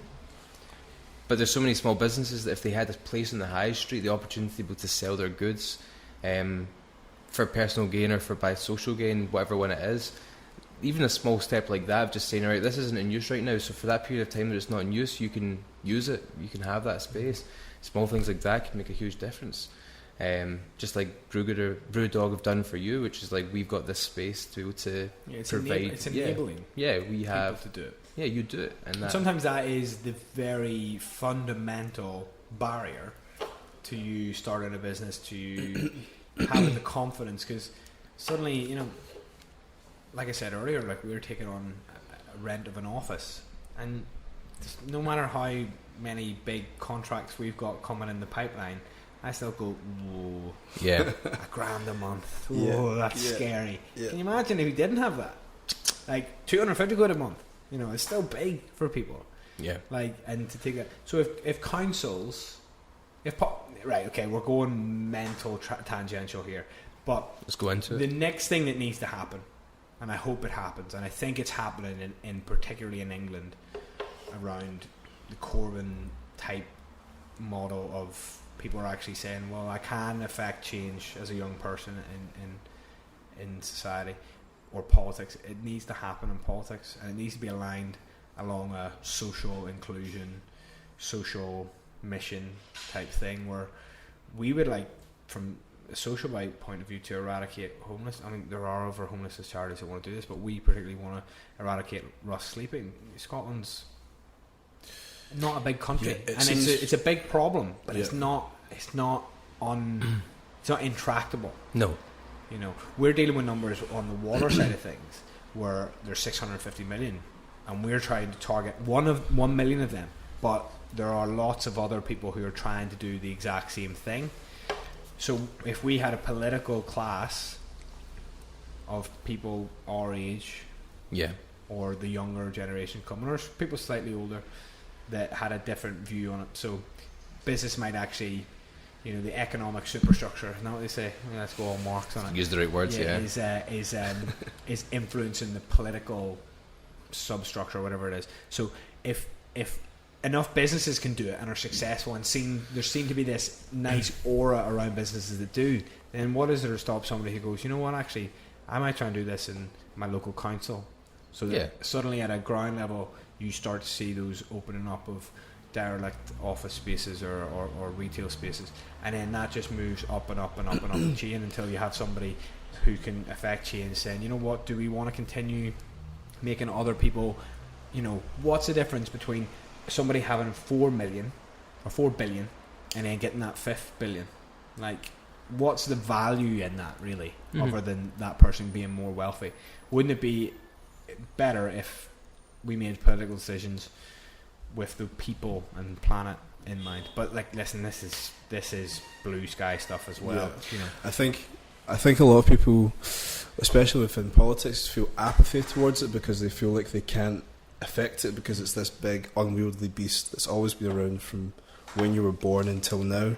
Yeah. But you can see with, especially in Scotland, with what happened with the SNP a few years ago, and with Corbyn, what's happened with Labour, that there's this little strain of hope that's there, and I think it needs to stem from individuals just trying to empower themselves and empowering their, as you said, the local community. Yeah. And I think you need people to show you that it's possible for you to believe that it's possible. So, I mean, hopefully in the future that's something that comes to fruition. I think what you were talking about earlier on, again, I get back to your content, right? But I'm going back to it for a reason. I think one of the things that people are so separated from government, and that's where I think that's where I believe that one of the biggest issue presides, is that you have you have people that feel that they're ruled by another class of people who work within the government systems, and then the government systems tell you, look, this is what we've done. So even the SNP, who I thought were pretty progressive in comparison to what we had previous to that with Labour, I thought that they were moving in the right direction. I thought that their belief structure and their manifesto was strong. But then they did the same thing that every government does, which is, look how much good we're doing for you. Look how much we're doing for you. Which I thought was which I think is 100% the wrong approach for a government, is that the government should be telling you about what this change is actually doing, not just look what we've done. Like, we've made this difference because we've done this. It's like your investment in us and your investment in our manifesto has led to this, and this is what the outcome of that is. and I think that's like the difference between, and I'm going to get the use of this wrong, but like capital P politics, Yeah, big P politics and small P politics, that's the one. where it's politics, like, Yeah. in inverted commas. And I completely agree, because people will claim successes which are, you know, decades in the making, Yeah, and then blame, you know, things that don't work out on the previous government if that government happens to be a thing. And that will always be the case if, you know, increasingly we are, majority, not even plurality governments effectively now. That's always going to be the way it is until there's a systematic change. But because politics isn't business, where changes can happen quickly that disrupt markets and bring it in, because we have, you know, effectively a constitution in our society. Yeah. We actually have probably an outdated, you know, devolved governments aside, we probably have an outdated political model, especially first past the post voting. Yeah. But can I just jump in here? Yeah, go, man. Because this is the exact thing that why we knew Brewgooder was a good idea from a very, very fundamental reason. We can see if you have a beer whilst you're talking, you start to talk about increasingly bigger and bigger things. Yeah. You get, you know what I mean? They get the, if I were this, I would do that. Yeah. You know what I mean? Yeah, you get to start with the social good of this, So and then for- some good ideas are For born out me, of that. exactly. So for me, it was like, okay, cool. We get to that level after drinking loads of beer. Why can't we start to subtly start making those ripples whilst we're actually getting to that level of being, you know, opening up our minds and our discussions to the infinite possibilities around political change, economic change, all that sort of and stuff. then this even just looking at the can spurs that on, because it's like, look, these guys have done it, you know, and then it's like, what else can we affect by doing that? Exactly. Trading something that people actually want to actually do something that helps other people. But we've all had that moment where we're sitting in a bar and you end up reading the ball, right? You're sitting like... And you've had that business idea that you're like, this could change the world. Yeah. And I think seeing something like that in a bar would be far better than a description of how it's made. Yes and no, right? Okay. Because a description of how it's made usually reflects a passion for the making. Yeah. Which is almost, you know, what craft beer is. There's a difference between that and a big brand which doesn't trade on anything really other than nice designs or change designs or, you know, strap lines which are kind of outdated. Like, we talk about how we're made, but we talk about what we do, whereas there's other beer brands out there, there's other brands out there in general that just trade off just being around and having distribution and having outlets and having the name notice that you go, okay, right, cool, just, if there's only, you know, I'm going to say Heineken again, 'cause I think I've mentioned it 3 times, so it feels like it's a plug for Heineken, but there's a Heineken in the fridge, so yeah, you know what, I'll just take Heineken. Yeah. Fine. I'll not, you know, risk having a Desperados, which probably I think is Heineken, so that's AB maybe. But I think you see it more and more that this sort of concept is filtering into these businesses. Like, for example, the one that we mentioned earlier on that we shan't name, the Big B, right? But last Christmas, the Big B did a campaign around getting home safe and not driving drunk. So they did like that promotion where if you used this code on Uber, you would get a free taxi home. It's a small step, but it's a small step in the right direction. Yeah, and listen, they will be able to reach a lot more people than we might be able to reach. Yeah. But there's small manipulation. I mean, the way I look at it is, if that was your main concern, there's a difference between CSR and DNA, right? Yeah. If that was your concern, I like that. Yeah. I like that. because for us it's DNA. I'll do another example after this, but if that was your main concern, then subsidise people. Say, you know, if that's what you care about, if that's your why, you know, you make a beer but you care about your drinkers, then why just Christmas? Yeah, do it more than just that Yeah. one Yeah. time. Why just like Stella have a campaign with every so often with Matt Damon. Now, don't get me wrong. It's not For George the Clooney. for the first 3 or 4 years, they'll probably do a hell of a lot more than we'll do in terms of impact, and fair play to them, because it's a water-related campaign, and I couldn't fault them for doing it. But I want to get to the point where Stella are doing it for 4 weeks a year. We're doing it for 52, and little by little, we start to do more and more and more and more and more. Yeah. And then we say to them, why don't you do it 52 weeks a year? What's wrong? What's stopping you here? Is somebody not getting wealthier off the back of that? Don't get me wrong. We need wealth. I'm not saying we don't need wealth. Wealth is something which we should all create. Yeah. But who and what concentration any individual needs of it is up for debate. So when we try to create wealth, we try to diffuse it. Yeah, this is ingrained into your business, not it's not tacked on. Yeah, and I always say that it's DNA. It's like Yeah. if we made £1, we'd give £1 away. If we, you know, and if it took us 100 years to get to 1 million people, would still like to think that we'd be doing it. Yeah. It might not be me who's doing it, but whatever. But you know, and that's fine. But I mean, it's great. Don't get me wrong. It's fantastic, and it's so fantastic that you probably think about doing more of it. Yeah. You know. One thing, again, I don't want to massage your ego, right? Because I try not to do that with people that we Go have on, on. blow smoke. Go on. I can't help myself sometimes, right? But from my limited knowledge of the craft brew market, that's what it's called, right? Is that what you call it? Craft beer, yeah. The Close enough. craft beer market, the craft Yeah. beer. Okay, so my limited knowledge of the craft beer market, right? You are, for like the amount of time that you've been around, probably the most successful that I've seen outside of Brewdog for branding yourselves and creating an ethos around your business so successfully. Like one thing that I see all the time is that there's maybe one or two others that I can think of, but when I look at your business, I look at your design, I look at your cans, I look at your website, I look at your marketing, all of it's so carefully what it seems so carefully considered that it's almost perfect. Is that something that you were super aware of from the get-go, or was it something that's just kind of, did you learn that from where were the guys at Brewdog like, look, you need to deal with this, like this is super important, or how did you get it to be so goddamn good is what I'm trying to get at it. Well, thank you for saying that. It's nice to know that is coming across. Yeah. That level of consistency around it. Have I ever said, you know, we need to get better at marketing? I've never, ever countenanced it, because the best marketing you could ever do from a brand point of view from us is just living your values.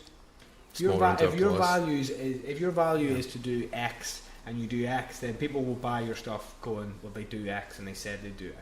For us, it's, you know, thank you for saying that the can looks good, but the can was literally designed by me and a mate on the back of, you know, a napkin, saying, can you make it look like this? Because we went through hundreds of variations of it just looking kind of shit and not telling the story. So a lot of this, what you think might be a very considered and honed and perfectionist approach, is actually just probably authenticity coming through, I guess, of this is what we could do with the resources that we had, and let's just keep it quite simple. I'm always a victim of thinking, are we craft beer enough? Maybe we are, maybe we're not, but, you know... It's not important. Not that it's not important, but if you... Like, the people in and around Brewgooder love beer, and we love the Cloudwaters and the, you know, Tempest breweries and out of towns and all that sort of stuff as much as anything. But should we try to be like them?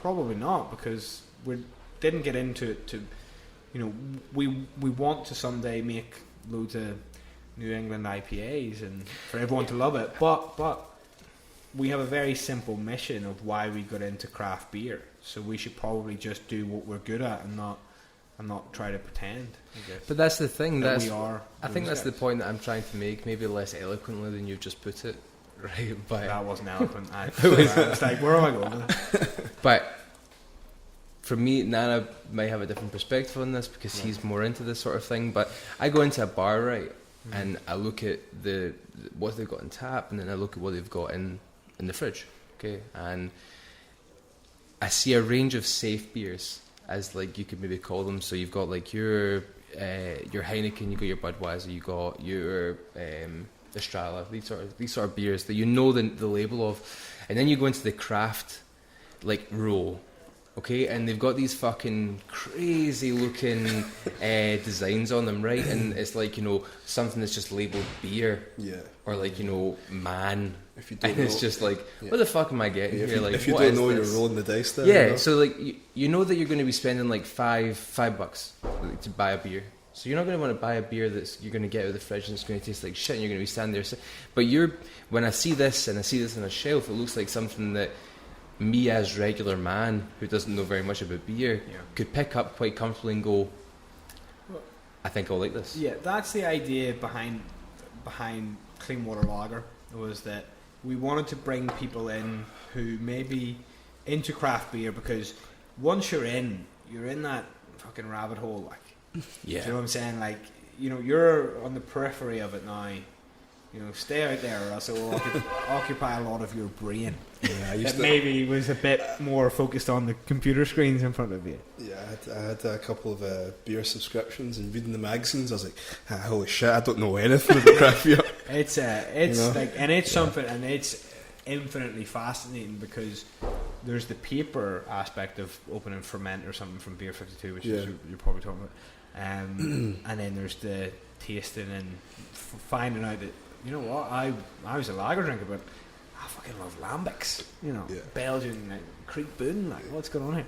Yeah. So there's that aspect of it. So we wanted to kind of pull people into craft beer, I guess, from who have already made the decision not to drink Tennant or Carling, okay, and I've already decided positive things, right? Yeah, which is, I'll say it. Yeah.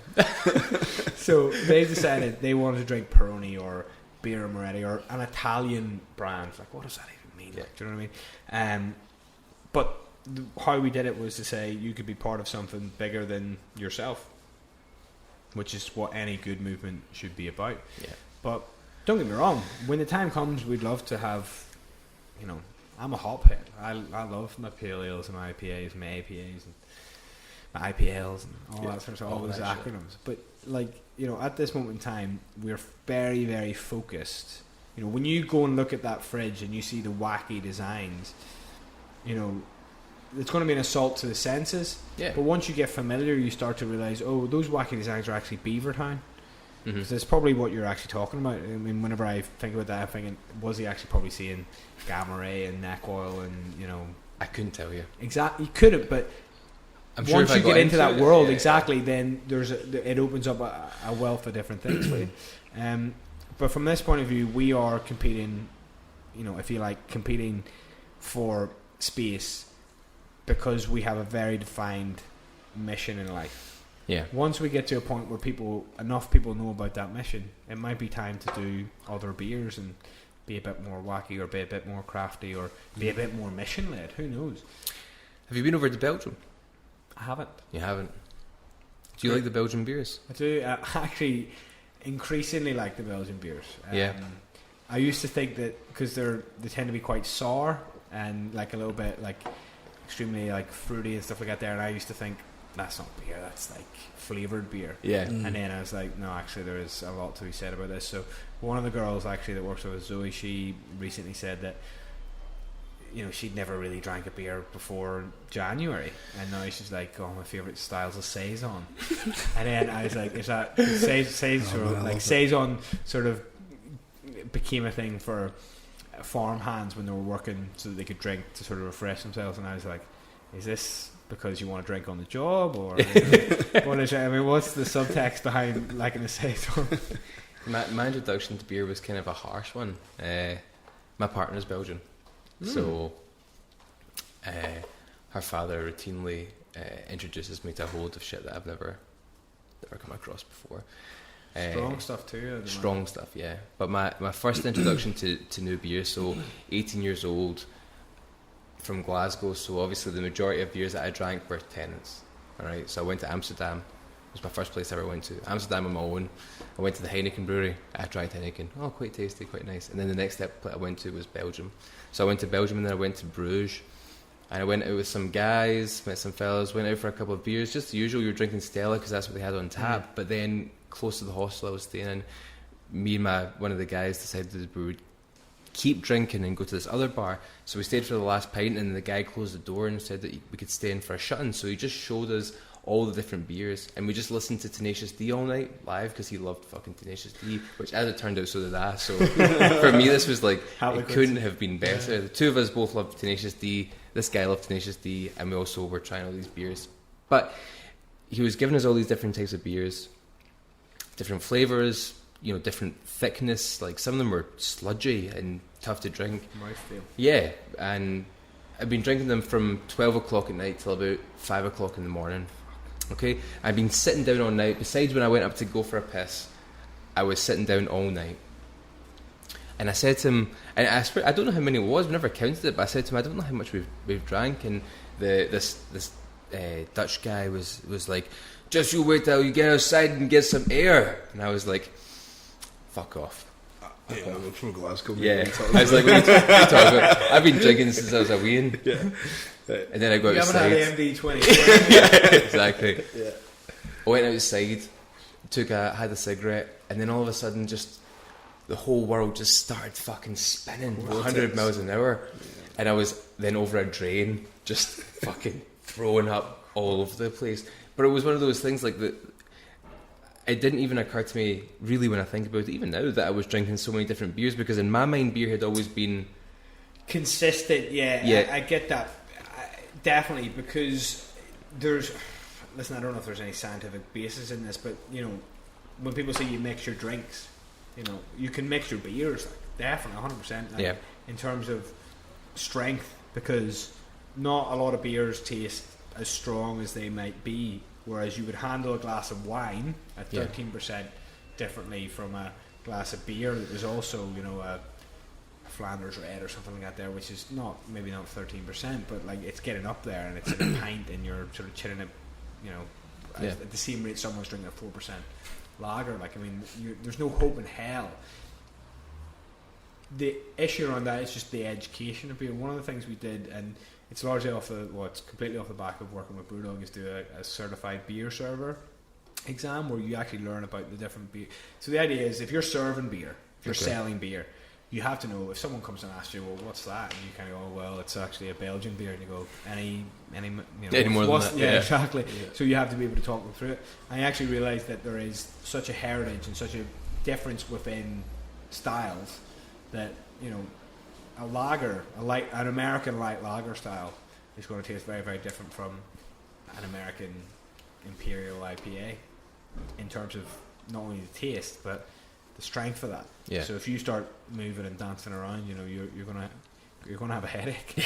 One of the beers I love actually is it's kind of like a. Do you know, like if you look fondly on a girl you used to fancy at school, used to go out with school, was Williams Brothers Profanity Stout. Really nice beer. You can't really get it that often anymore. There's only two places I know in the whole of Scotland that sell it in the country. Where's that? So the first one's Black Cat, and then the other one's it's a bar in Aviemore. I think it's called like something like Oil in the Oil. Right. Okay. In Aviemore. In Aviemore. But Okay. I saw it for 2 weekends ago. I was like, oh fuck, they've got Profanity Stout in here, and it's 7.5% like stout. It's kind of like quite burnt, toasted, coffee, espresso-y type thing, but it's insanely drinkable, and it's 7.5%, and you're like, you know, this is a slippery slope here. If I have 2 or 3 more of these, like, I'll wake up during the night with a hangover rather than actually the next morning. Like. Yeah. But that's it, and it's an educational piece. I mean, you then learn what styles are what, and how that can affect you and stuff like that there, and what's a reasonable measure to take that in. It might not be a pint, it actually might be a third. You know, it's actually, once you get into all this here sort of stuff, like, it's very cursory what I'm talking about, but like, there are people, the variation in beer at this moment in time, if we went to Merchant City Brewdog, you know, you wouldn't drink the same style twice if you moved down the draft board. Well, I mean, I've always been kind of into wine. It kind of happened when I started dating my other half. She doesn't drink all that much, but her family drinks quite a lot of wine, so there was a lot of wine always available. So I kind of got used to drinking that, and like the variation just in what you would like, a red wine, like the variation is fucking huge. Like from flavour to like the density of it to how fucked up it gets you.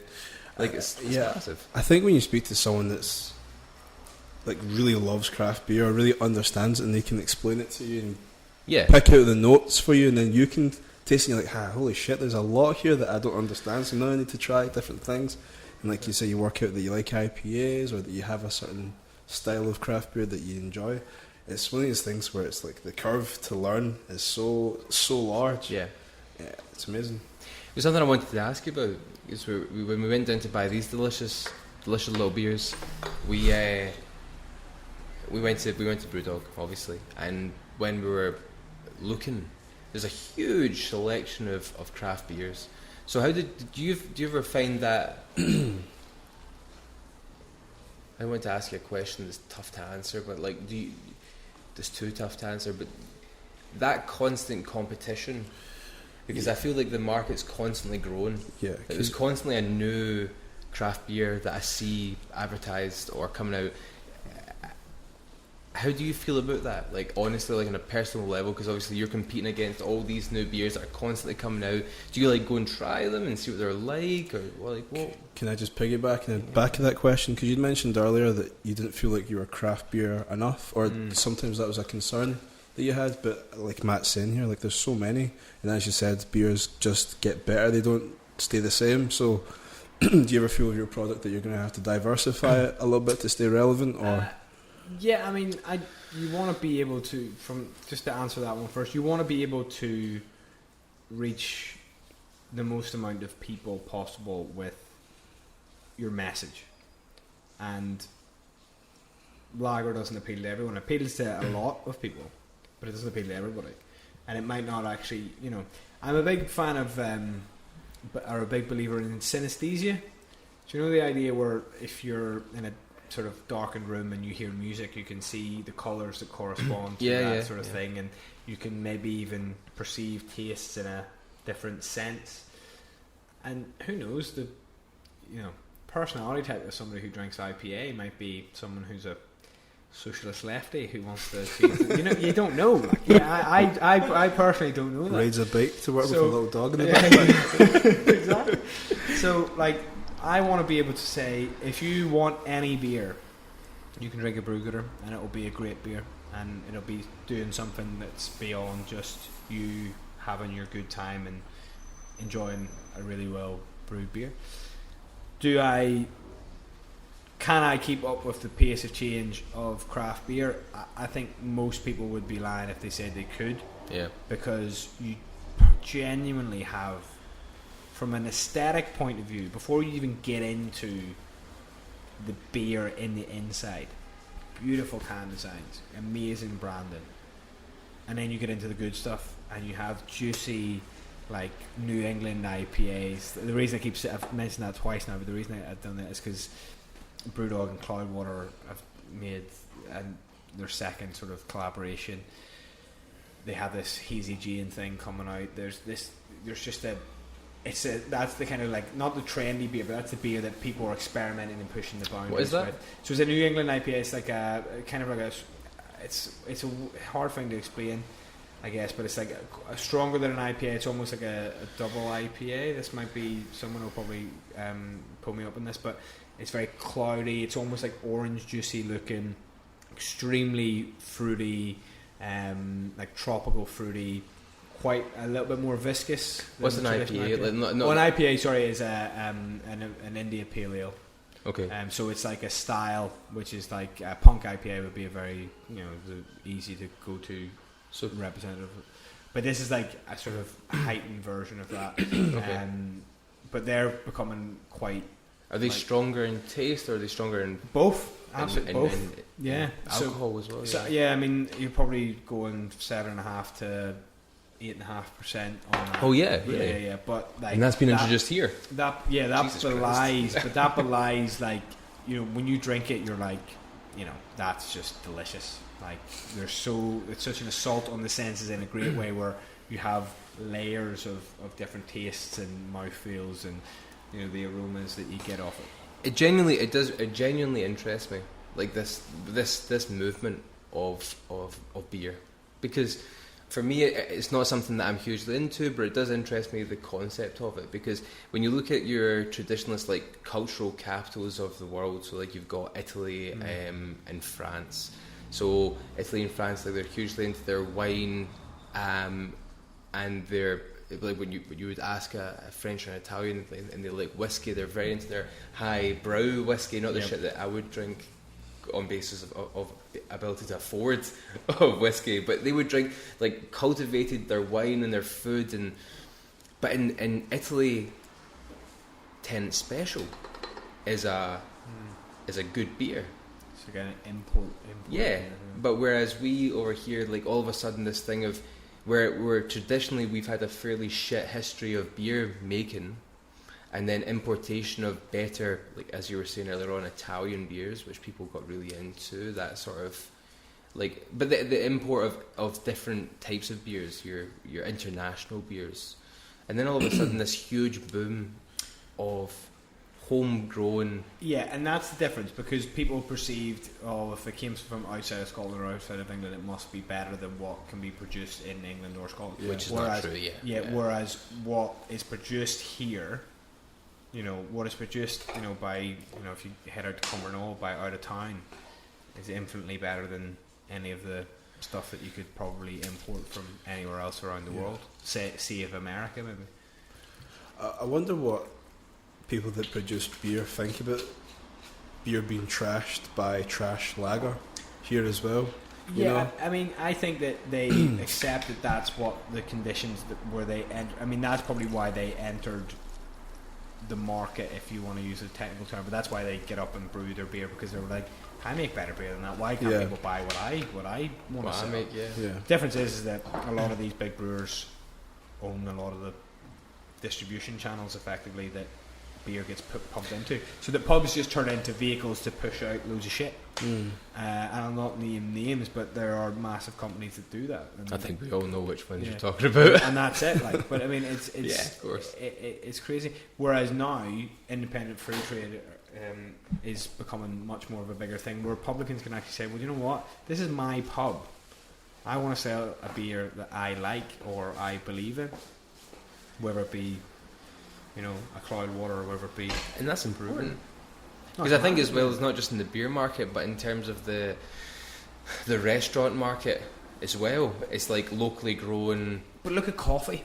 Look at coffee. Coffee shops are the I actually think should be the exemplar or the sort of model we should look to, because if you go into a good, an artisan roast or a Cairngorm or whatever that might be in Edinburgh, you see different brands of coffee that play on different things, and in the main people get lattes and flat whites and stuff, so you're diluting that taste a little bit, but ultimately they have gone through that change already, so that the best ones, the one you want to go to. So here's the thing, there might be people who, I don't want this to happen, but will die tennis drinkers, will die Carling drinkers, but help them. Right, but there's I don't know what you guys did at uni, but I bought my £1 pints, right, from tenants, right? Fuck yeah. Oh, okay. Of course. I ain't no chump. Yeah. We weren't wealthy enough to trade up to Peroni at that point. I was getting my £1 show. Exactly, right? Yeah. But when was the last time I went to voluntarily pay more than £1 for a pint of X, Y, or Z? It just doesn't happen. So there's a generational shift, which I hope people who go, well, the Brewdogs of this world, the Beavertowns of this world, the X, Y, the Four Pures and Magic Rocks, the ones that aren't ever quite regional or quite small, but the ones that are quite easy to access would be like, well, why should I drink the other one? Why should I drink the big one that owns all the front taps and not the back taps? There will be people who demographically, just because of the very human nature of the passing of time and mortality, you will start to lose your market. So that's why you've actually got a lot of people, a lot of big breweries increasingly buying craft brands just to keep hold of people and control and manipulate that marketplace, which is just, if it keeps going the way it will go, potentially is out of the control and breaks that not even monopoly, cartel of big brewers who compete against themselves on the branding of one standard product. That's why I love Brewgooder, because I want to get it to a point where Carling have a person in the marketing department who's been said, those Brewgooder guys, go and do a project on them, see what they're doing and do whatever, and worry about us. When I go, who gives a fuck about them? That's what you want. That 100%, because they're dealing on technically the same style as us, but hopefully we're doing much more interesting things that drinkers can go, well, I'm going to drink that. Yeah, interesting and impactful. I think the two things are important nowadays. I think a lot of people are just sick of the the bullshit as well. Yeah. So like to have a business that's more transparent and like you can see that there's no fuckery going on behind there. Yeah. I think they're too. This is just total wild speculation, but I think they're too big to turn around. Now, you know, like having to buy smaller craft is going to ruin their DNA. I feel like it's not going to be the same entity. Yeah. No, know? they would have to completely change their model.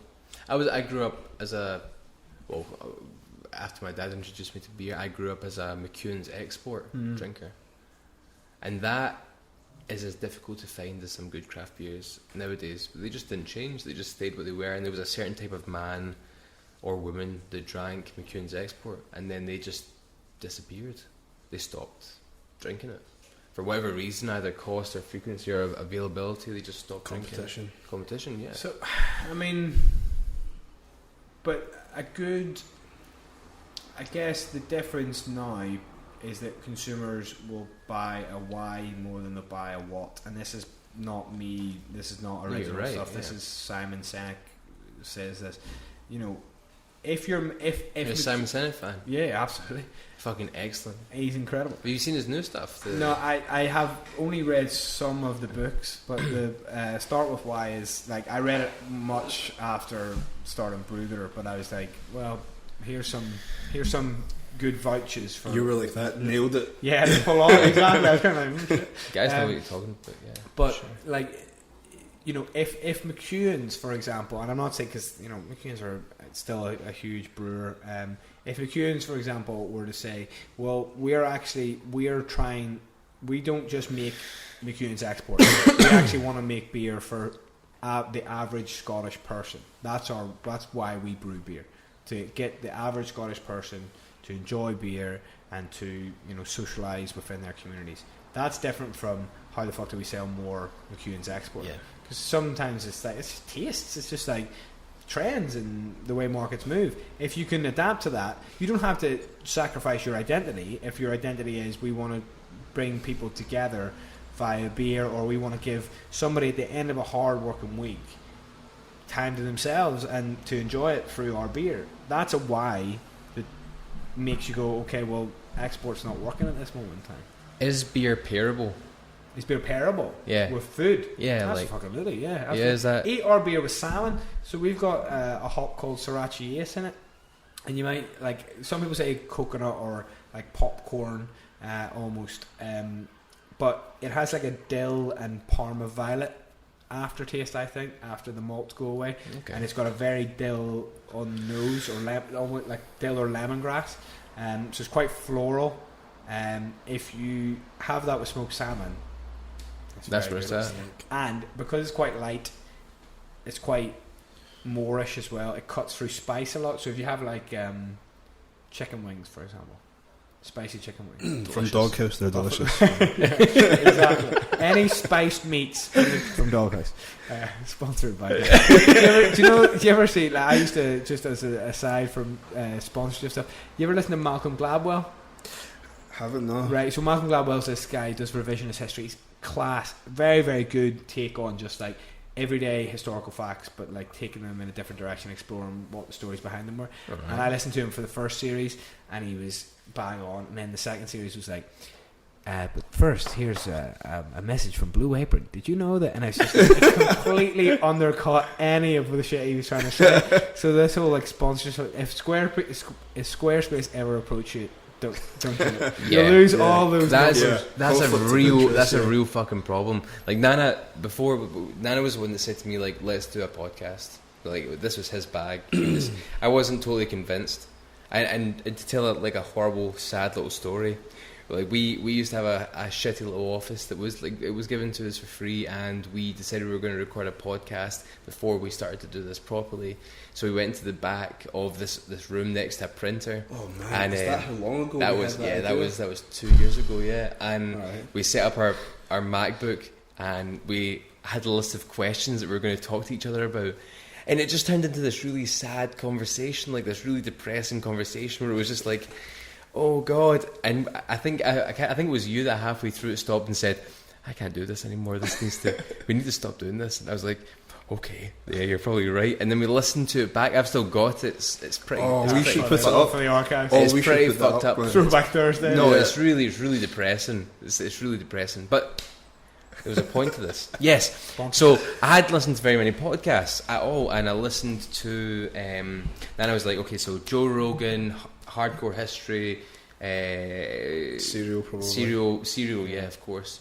He told me to listen to these ones. So he always watches them on YouTube. And that's how he does it. He watches on YouTube, kind of corner of the desktop, whereas I download a podcast app, thinking that's how you do it. And at the beginning of every episode, it's the same shit. It's like, and this episode was brought to you by Squarespace. Squarespace, you could make really easy websites, and it's easier than anything else, and it's really good. And every single time I'm like, oh god, I know. oh God, god, for the better way to make money. you've killed. But this is like, I mean, all the of- Gladwell one really got me because it was like two or three episodes in, and it was like, you know, it's brought to you by Chanel, Coco Chanel. Let me do. But it was like a real. Do you know what the end of? do you know what the end of commercials on the radio were like? Your house may be repossessed if you do not pay. If you don't keep on. You'll be able to listen to it, right? But it would say stuff like Chanel. It's like Coco Chanel was brave, bold, exciting, nuanced, and all these words. And I was just like, fucking end, like exit this. So yeah, that's the aligning yourself with shit you believe in, I guess. From a branding point of view. So brought to you by Doghouse. Back to the original. Delicious chicken wings. Delicious chicken. I was curious about. Obviously curious about you. So, Yes. where did you're from Ireland? Mm-hmm. Whereabouts? Originally Belfast, so West Belfast, and then we moved when I was going into secondary school to a place called Ballycastle, which is very north coast, so extremely, well, not extremely rural, but like a little seaside town, basically in the north coast of Ireland. And what did you want to be when you grew up? Obviously a footballer. I want to play for Arsenal. Footballer. Which good was choice. Good. Did you? A teacher. A teacher. Yeah, I like the idea. I like talking about things I'm passionate about. I've done a few lectures in a few things outside of social enterprise. Albert Camus, French author, and I found that probably two of the best hour and a half of my entire life. Do you enjoy his novels? Well, yeah, I mean, absolutely, but I love the ability to then communicate that to other people. But I think that always was something I liked when I was younger. And then when I came to uni, I went and studied politics, but not politics as in like governments and parties. It was more like, well, what is politics? What does it mean? Do you ever see yourself doing that? Not at this moment in time. I'm very No, not like right now, but like when you're teaching more than politics. when you're, I'm going to say 55, and you're handsome grey haired with a grey beard, and you're like, I'm going to teach the kids some interesting shit. Or are you going to be more like, I'm going to fucking change my constituency by becoming a politician? Very difficult to say. I mean, I would probably gravitate towards the teaching because The same. because ultimately I think by that point I will have tried my best to set an example anyway. But if I can kind of sit people down and be like, listen, you're 18 years old. Give me being 18 years old again as a 27-year-old, let alone a 55-year-old. Here's some things that would be cool if you tried to go out and do in your own way. Because the likelihood of me being able to affect things at 55 after having spent my life trying to do the Brewgooder thing might be ever greatly improved, or might be energy-wise greatly depleted. But the world will probably belong to those 18, 21, 25-year-olds to go and change. So I'd probably be better as a talking to as many of those guys as possible. And it doesn't mean, I don't mean you're teaching people to go out and change the world, but you're probably giving them something to go on that's different from, you get out of this university, for example, to make loads of money. You know, why not go out and do X, Y, and Z? Because the possibilities that will open up by the time I'm 55 or we're 55, well, it'll be a completely different world to what we are now. Well, we were talking about that the other day in terms of 2001. I can't remember why we were talking about it. Something to do with some. I was listening to something to do with September the 11th, so it was 2001, and I remember being in primary 6 when that happened, and not even having, but like my parents having a Nokia 3310. This right? is spooky. Go, keep going. So I was thinking about the fact that in 2001 I was 8-9 years old. My parents had a 3310. I still was yet to have my first mobile phone. And then jump 14 years later to where we are now, and I'm 25, and I've got access to all the information in the world on this device that I keep in my pocket. We're now talking about things like virtual reality, augmented reality, like sensory, the changing of your ability to understand what the world is around you, infinite communication possibilities, and that's in the space of 14 years. So like September 11th, 2001, the documentation of the Twin Towers falling in New York was entirely documented from news crews or people who had actual handheld video cameras. So these people had like bought, because they were on vacation, a video camera and were in that area. Nowadays, you fart in the street and somebody's got a phone following you, like this guy farted. So like, I mean, that jump 14 years to like everyone having a cell phone who records video and is uploading it to the internet, and you can find out what's going on straight away, from 14 years ago where you had to have an internet access that was strong enough to upload to YouTube for the videos that you recorded when something happened. This is a bit of a tangent, but could you imagine being a teacher and then kids are just fact checking you all the time? You're reading from a textbook and someone's like, actually miss, Pluto isn't a planet. No. You're outdated, like. No, you're right. I agree. I mean, listen, the possibilities of what will happen in the 14 or 15 or 16, 20 years from now, yeah, to then see the arc of that being 35 or 40 years, like, it will be in many senses terrifying. Yeah. If we go down one route, but I was going to say it's hoodering, but it's probably not. Where the danger, the saving power also comes. So, we face a kind of we can go in any direction. Yeah. That technology, which is the same thing that kind of bewilders or baffles or scares you, because you have access to the world in that phone, but that phone has access to you that you aren't even aware of. Have you seen the when you go to Facebook and you go to information and it tells you all the things about you? Have you seen it? Yeah, like your behaviors. Your behaviours. Yeah, I just came across this the other day, and it's me, 100%. Like everything about it is me. Like, doesn't drink too much. It actually says that, not a drinker. How the fuck does it know that I'm not a drinker?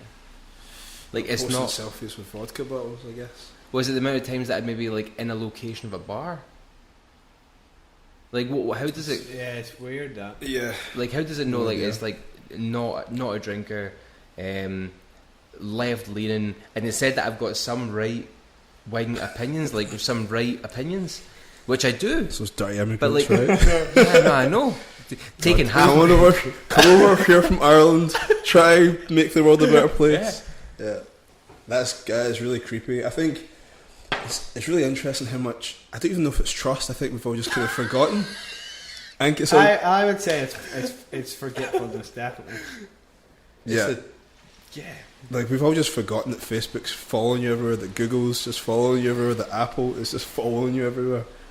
And as useful as it is, like, what are the repercussions for that? I guess in 20 years we'll find out. Yeah, but I mean, it should hopefully be used for a liberating purpose. Yeah, hopefully. But everything can be used with that power comes, great responsibility, whatever way you want to look at it. It can fall into the wrong hands, but I love watching stuff like Black Mirror, where it sort of escalates. Yeah. My favourite course in university was, two of them was utopianism and dystopianism, and all you need to do to effectively affect a dystopia today is to take the thing that we're most paranoid about, or it can really disrupt our society, and is probably the leaking of information on us, because in WhatsApp groups, you know, you fucking say anything because it's encrypted. But if that was to get lost, you know, the scenario I would think with people would be like, you know, because you project your own insecurity out there, so you go like, oh, what if somebody knew about me? But everyone probably thinks that, you know what I mean? Because it probably, you know, not in a bad, not that you've done anything bad, but like you're being laid bare because of technology gathering information on you. But everyone's in that collectively vulnerable state.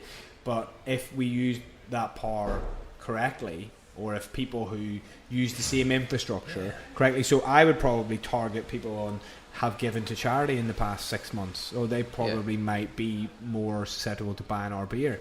Now, I'm manipulating data that you've given over, but ultimately for a better end. So is it ends justify means? You know, philosophical debates. I didn't realise we were on some sort of like we're on a mission.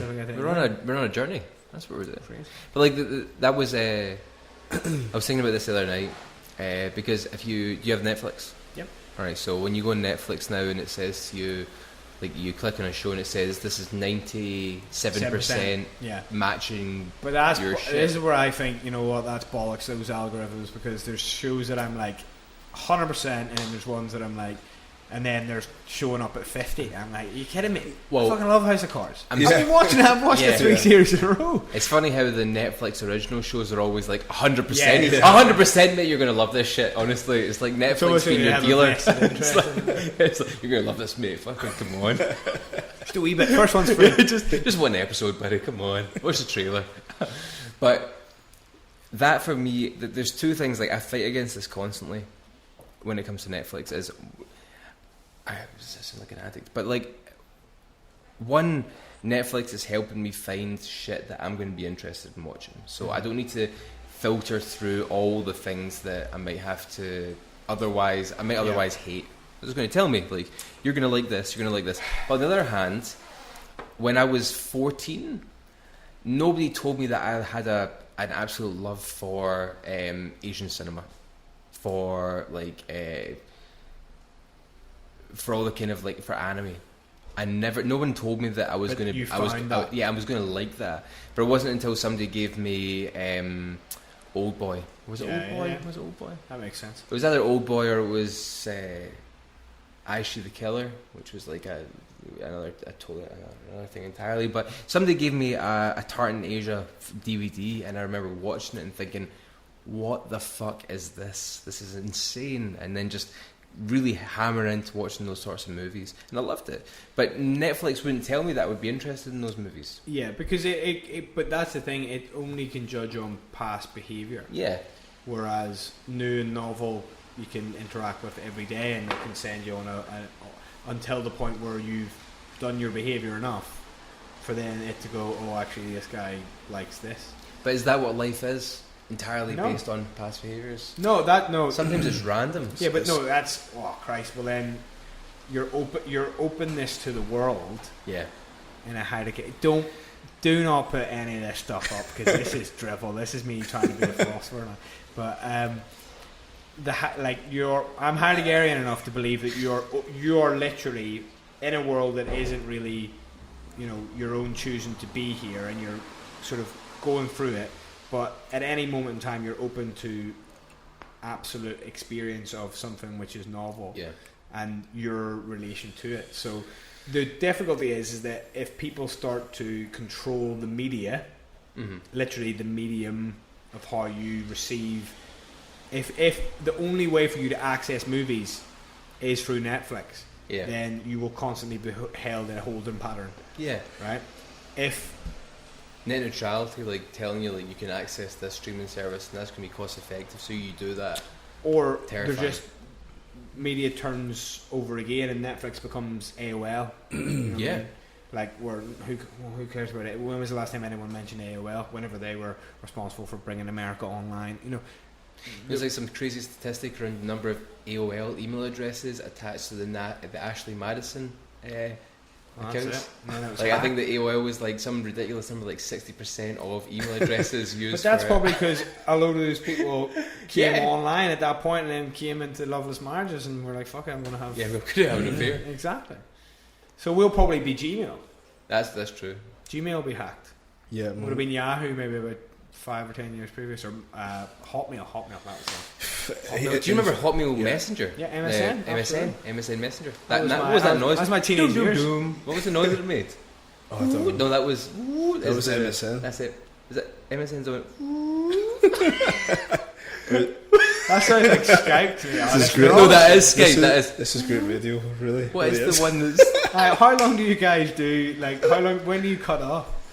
Because this is just riffing, like, isn't it? No, this is. I think we kind of drawn to the Yeah, close. we front loaded it with a lot of good stuff. We did. Yeah. No, we've got. If anyone all, has we've made got it to this all the point, stuff we then need. good on you. Like, well done. Most people don't make. This is 2 hours 5 minutes.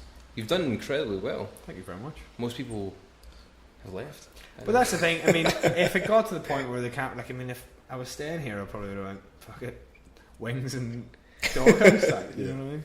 But no, listen, like, what you also need to realise that from my point of view is that, see, talking about stuff like this, see, actually going through the Brewgooder story, like, there's a lot of times where you actually feel like you get so sucked into your own rhythms and getting up and pushing it a wee bit further today and a wee Yeah. bit further by the end of this week and whatever. When you come and talk about it, the validating thing is that people care what you have to say, but it also allows you to therapize it, almost like a, you know, where you go, oh yeah, actually, you know what, it actually is worth Yeah. the sort of shitter days and the bigger days from a personal point of view outside of the mission, because you know you're never going to be a martyr to the mission. You always have to have that personal motivation to do it and to constantly remind yourself that, see, that thing that you're trying to do, Yeah. other people care about it, and hopefully it can introduce other people from this to that as well. So thanks for having me. No problem at all. Thanks for coming on. We really appreciate it. I think when we started this, just to end on that, like when we started this podcast, what we wanted to do is we could have people on and we could have it as like a marketing platform. So like you come on and just tell us about Brewgooder and just like that's it.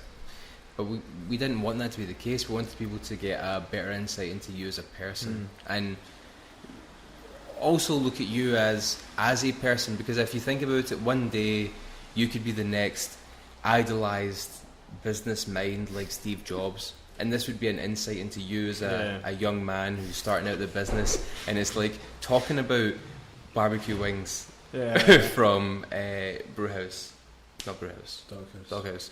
This was my Doghouse. And that was what was important for us, is that it wasn't just like a PR pitch, but more just like a who the fuck are you, and like what is it you give a shit about, and what are you about, and where do you find your will to get up every day. So thank you so much for coming in. And like one more question, and then we can fucking end this for good. Somebody that's wanting to go out there and do this shit for themselves, book to read and like inspiration that you drew from when you were doing it yourself. I forget the author, but there's a book in the School of Life series, which is just literally called How to Change. I think it's actually called How to Change the World or something of that ilk. Was the time when I just read it and was like, fuck it, let's just do this. Like, let's just, what's the worst thing that can happen? Yeah. The second book that happened was a book called, I think it was called Freedom at Work by Chris Barres Brown or something like that there. And it literally isn't like an entrepreneurial book. It's just like, you know what, like if you're going to wake up and work all the time, why don't just work at something you actually like doing, and if the money comes and you have a decent quality of life. But if you actually look back at it and say, I actually quite enjoyed that, then that's probably a bit more valuable. And then start with why, if anyone's thinking about making a business or starting a business, is probably up there. And that feeds into stuff like, for example, James Watt has a book called Business for Punks. And that actually taps into a lot of it's very much a case study on how he's built his business. But the start with why thing kind of goes, well, you know, there probably is a reason you do things. If you unlock that and work towards that, then you can actually build great things the hows and the whats from your why. And I think that if you can identify your why and then communicate that to other people, then you have a great chance of actually bringing your why into life. So there's 3 books, 3 for the price of 1. Thank you so much. Appreciate you coming in. Thank you very much. Cool.